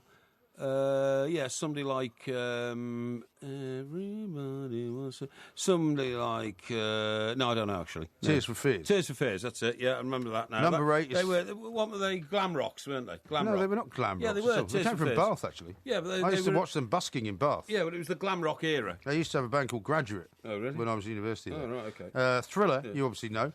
And it's a thriller, thriller night. And Michael Jackson. Yeah, I know that. Number 7, Don't Stop Believing. Don't stop talking about tomorrow. No, that's Fleetwood Mac. No. Oh, what's this one? Don't Stop Believing Don't is a Stop different Believing? song. What is it? Who sings it? Something by Journey. Who? Journey. Journey. You've never heard... Journey? Journey, you No, said. Journey. Oh, Journey. Journey. No, I've never heard of that. No. As in the journey you took. Oh, I see. Yeah. Right. No, couldn't. How about The Streets of Philadelphia? The Streets of Philadelphia. By Bruce Springsteen, Very the boss. good. So you got that one right. So you've got 2 right so far. Layla's number 5. Layla. I didn't expect you to start singing every single one of You got these. me in your arms, Layla. Yeah, I like that. Yeah. Sweet Home Alabama. Sweet home, Alabama. That has no tune at all. Well, who is it? Leonard Skinner. You don't know that one. You've never heard. Skinner. Leonard Skinner. You never heard of? No, you heard of Freebird? No. You haven't heard. No. Where have you been? No. What planet have you been hiding I on? don't fill my head full of trivia. Really? Wonderwall, number 3. Oh, I love that. Yeah, Wonderwall. By Oasis. I know it all. It's a wonder wall. Yeah, I know it all. Today is going Did to you be say? the day. They're going to bring it back to you. Hey? Number 2. Yep. I was always going to say question number 2. It sounds like the quiz. Sweet Child of Mine. You know that one? Sweet child of... Is that Guns N' Roses? It is Guns N' Roses. Hey, that's not I bad, thought you were is going to it? start singing Sweet Caroline. And lead singer was a guy called Axl, wasn't he? Axl Rose. Axl Rose. He used to wear a kilt on stage. No. Yeah, he did. Well, did he? He did, yeah. Are you sure? Yeah, definitely. All Sure. right. Yeah. You're not thinking about AC/DC guitarist, are you? No, definitely Axl Rose. Are you sure? Yeah. Okay, and then Bohemian Rhapsody was number 1, sung appallingly by Kanye West. I mean, although I like some of those songs and others I haven't heard of, I don't hear them very often when I switch. Sometimes I switch over to smooth, you know. Do you? If my head's too full of facts Smooth? and all that kind of stuff. Yeah, I like smooth, yeah. Smooth 70s, right? Yeah. And 80s Right. and that kind of stuff, you know Well, what what I about mean? your... Don't you That's have relaxing. like a CD player in the car? Yes, but I... Don't you have a CD in it? Yes, of course I do. What do you have in there then? Oh, I've got hundreds of CDs. Hundreds. Yeah, I know you've got hundreds of CDs, but what have you got in the car? I can't remember because I haven't played one for such a long time. I like listening to the radio. Do you? I like to see if the DJs are any good at linking the music and all that kind of stuff. Right. You know what I mean? You enjoy that? Yeah. So if you're telling me that if you hit play in your CD, you don't know what it would play? No, I don't know what it would play now. No, I don't. David Bowie's greatest hits. and the Rolling Stones' greatest hits. Well, it can't play both of them, can it? Well, no, but I mean, these are the ones that are loaded into my automatic CD player. Well, how many can you load in? 10. 10. Yes. And where is that? Is that in the actual front of the dashboard, or is it in the back? It's in the back. So it's in the boot. That's right. So if you want to change it, you have to stop and get out. No. It's got also all the digits and controls on the dashboard. No, I don't mean that. But I mean, if you wanted to take one of the CDs out and put a different one in. Well, you'd do that presumably before you started the journey, wouldn't you? You know, wouldn't be stupid enough to stop on the fast lane of the M6 and get out and say, I think I'll change a few CDs now. No, well, my car has a 6 CD machine, right? Yes. And you can change the CDs in the front of the vehicle. Yeah, OK, good. That's fine. So that's better than yours, isn't it? No, it's not. Look how annoyed you are. No, I'm not annoyed at all. I'm not annoyed at all. What's Porky doing in the lay-by? He's just opening the boot to change music. No. I don't think it is in the boot, actually. I'm not sure where it is. You don't know where it is? No, seriously, I'm not sure where it is. Have you ever put any CDs into it? No, somebody else loaded it up for me. Somebody else loaded it up for you? Yeah, honestly. And God. And I'm not sure where it is. Now, what I was going to say, I think it might be in the front of the car, actually. By the way, I've got this note from somebody who says... I can't remember seeing it in the boot. Cirrhosis is a chronic disease of the liver and degeneration of cells and inflammations. It's typically a result of alcoholism or hepatitis. Definitely not cancer. Well, I'm sorry, but it's a life-wasting disease, so to speak. Is. Now, what I was going to say to you was, on those things and all that... what I was going to say to you was, on those things... Hang on. Do you want to just repeat back what you said to me? Yeah. What I wanted to say to you on those things and all that. Yes, on those themes. Those themes. Those themes? Those themes. Okay. Yeah. Those themes. What themes? You would listen. The themes you've just, read the out in your list. Themes? Now, the ones that I like, see, which mean... the ones I like, see. Have you become Welsh? No. You know that great record, Come Up and Meet Me... Come Up and See Me. Come and See Me, Make Me Smile. Yeah. That's a great record. That's my favourite historical record, really. And then I like... Do you know who it's by? Yes, it's by Steve Harley and the Cockney Rebel. Very good. And the other one I like is that great Beach Boys song about Aruba. Aruba, Barbados, come on, little baby. Yeah. Or something like that. I think it might be called Aruba. Is it Aruba? And what's the name of the second song? Aruba, come on, little baby. Bahamas. Yeah, and that one. That's a great song, I like listening to that one, right? Okay. And then I like... so, but you have to wait for somebody to play these on the radio, presumably, since you haven't got it in your CD changer. Well, I have if I worked on it, because I've got one of those, compilation ones. It's got them all on. Mr. Blue Sky is a great thing, don't you think? Electric Light Orchestra, good song. Yeah, Mr. Blue, it's up to you. Actually, we're going to Newcastle, aren't we, for our next concert? Yeah. And I first heard Mr. Blue in the jukebox. Mr. Blue? What do you mean, Mr. Blue Sky? Mr. Blue Sky, this one. Now, I first heard this in the jukebox of the pub, the Pig and Whistle, opposite the front door of the Evening Chronicle Newcastle, where, of course, I was a former top reporter. Were you? And we're going back to Newcastle. I'm going back as the boy who started as a young reporter on the Newcastle Evening Chronicle and came back to take over the Tyne Theatre and Opera House. Is there going to be anybody up there looking to do you for in? a night of fun? Like people you might have turned over. Did you suddenly cast anybody up there? No. Did you steal anybody's husband? Do you mean wife? Well, yes, I do, actually. Freudian slip. There were one or two romantic liaisons which were a bit tricky. The woman that you went to see but then didn't see because you thought she'd put on too much weight, she's still living there? No, she's left and retired. Thank goodness for that. The secretary who you sort of purloined for a while her boyfriend was out fishing, and you used her to cheat on the shorthand exam, she's still there? No. She's gone to Scotland. Okay. I just want to make sure that there's no danger areas that we can't go anywhere near. I'll get a big welcome, don't worry. I'll get a big welcome. And you haven't got any slums up there that you rent out to anyone?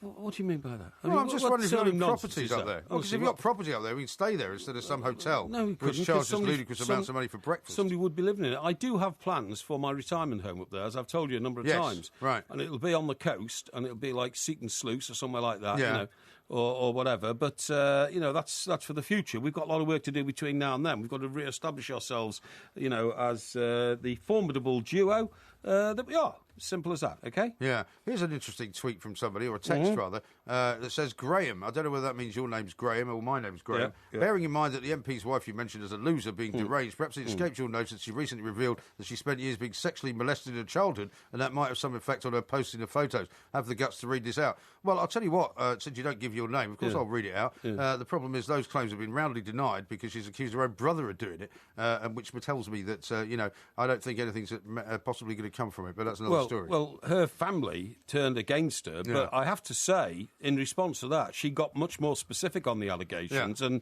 that is an internal family problem for that lot now. It is. But it can't have helped her relationship with her husband when you start making public accusations like that, and then they get challenged. I can't say that would be... and here's one from a postie in Brum. It says, the England women's football manager, Mark Simpson, is actually Welsh. Do you mean Mark Sampson? Is he Welsh? No, he's British. British? Well, I mean, sort of, he's English. Well, he's not English, No, is he's he? English. Well, he can't be he's English and Welsh. No, he's English. Are you English. sure? I'm telling you, he's English. Oh, OK. I know for sure. OK. Okay. Now, what we haven't done, even though we still have a couple of days to choose, one day maybe to choose, we haven't come up with a subject for the quiz for that's this easy. Week. What's the quiz this week, then? The Wimbledon Tennis Championships. The Wimbledon Tennis Championships? Yes. That's a very topical one, isn't it? Of course it is, yeah. OK. Yeah, well, I'm sure the Quizmasters come up with that. Yeah, I've been watching that for years. Bit of an expert on that, I have to say. Oh, yeah, good. So, yes, that's it. So that'll be the quiz on Thursday night. It's going to be Ask Porky tomorrow, of course, so lots of questions will fire in in for you. In order to make sure that people can get help from you. That's right. And here's one from Patrick, who says in Coventry, do we have to hear Porky doing a Kanye West? Please. What? And then he says, P.S. Mike Graham's winners and losers win. No, not at all. And I thought my interpretation of most of those songs was 10 times better than anything Kanye West could do. And I say that with reality. Because... with reality? You want to see some of the reviews that Kanye West has picked up from what some say was an appalling performance at... in fact, in some of the reviews I read, they said, well, Kanye West shouldn't have been there anyway. It's not his sort of scene. Yeah. You know, it's ridiculous having him there and all that kind of stuff. Bill says this, Kanye West, I'd rather listen to Adam West, who was the guy who played Batman. That's right, of course it was. Anthony says, you won it the moment you said Kanye, and here's one from Dash, who says, MG this week, Kanye West alone did it for me. No, rubbish. And the result is that I'm afraid, so far anyway, the votes would tend to suggest that that's right. No. 11 retweets for you, 43 favourites for me. Oh, rubbish. That's what it's right. That's what it's running at the moment. You're making that up. That's what it is. Yeah, look, read it and weep. No, I'm not reading anything like that. A load of nonsense. That'll balance itself out overnight. Don't worry about that. It may well do once you get your bots involved. But now, of course, that vote will last until midnight tonight. And if it's only like last week, it will be running very, very close for most of the day. So just follow us at the Two Mics, retweet for Mr. Parry, favourite for me. Mr. Parry, thank you very much. I shall see you at 1 o'clock for another episode of the Two Mics. Look at the light! I go, don't worry about the time. Don't forget to follow the Two Mics at the Two Mics on Twitter and on YouTube. Just look for Two Mics TV. And as the rest of Fleet Street arrived and were pouring up the drive of this hotel, they saw me being wrestled out of the hotel with my hands handcuffed behind my back, getting beaten up by the Italian police, thrown in the back of a police wagon very brutally, and taken off to jail.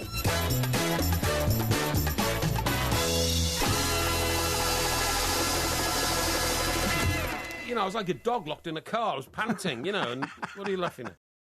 If you love the Two Mics podcast, you'll love the live show. Weekday overnights from 1 a.m. on DAB Digital Radio and 1089 and 1053 AM and via the TalkSport app. TalkSport, your Premier League station with exclusive commentaries every weekend. What an absolute corker! TalkSport.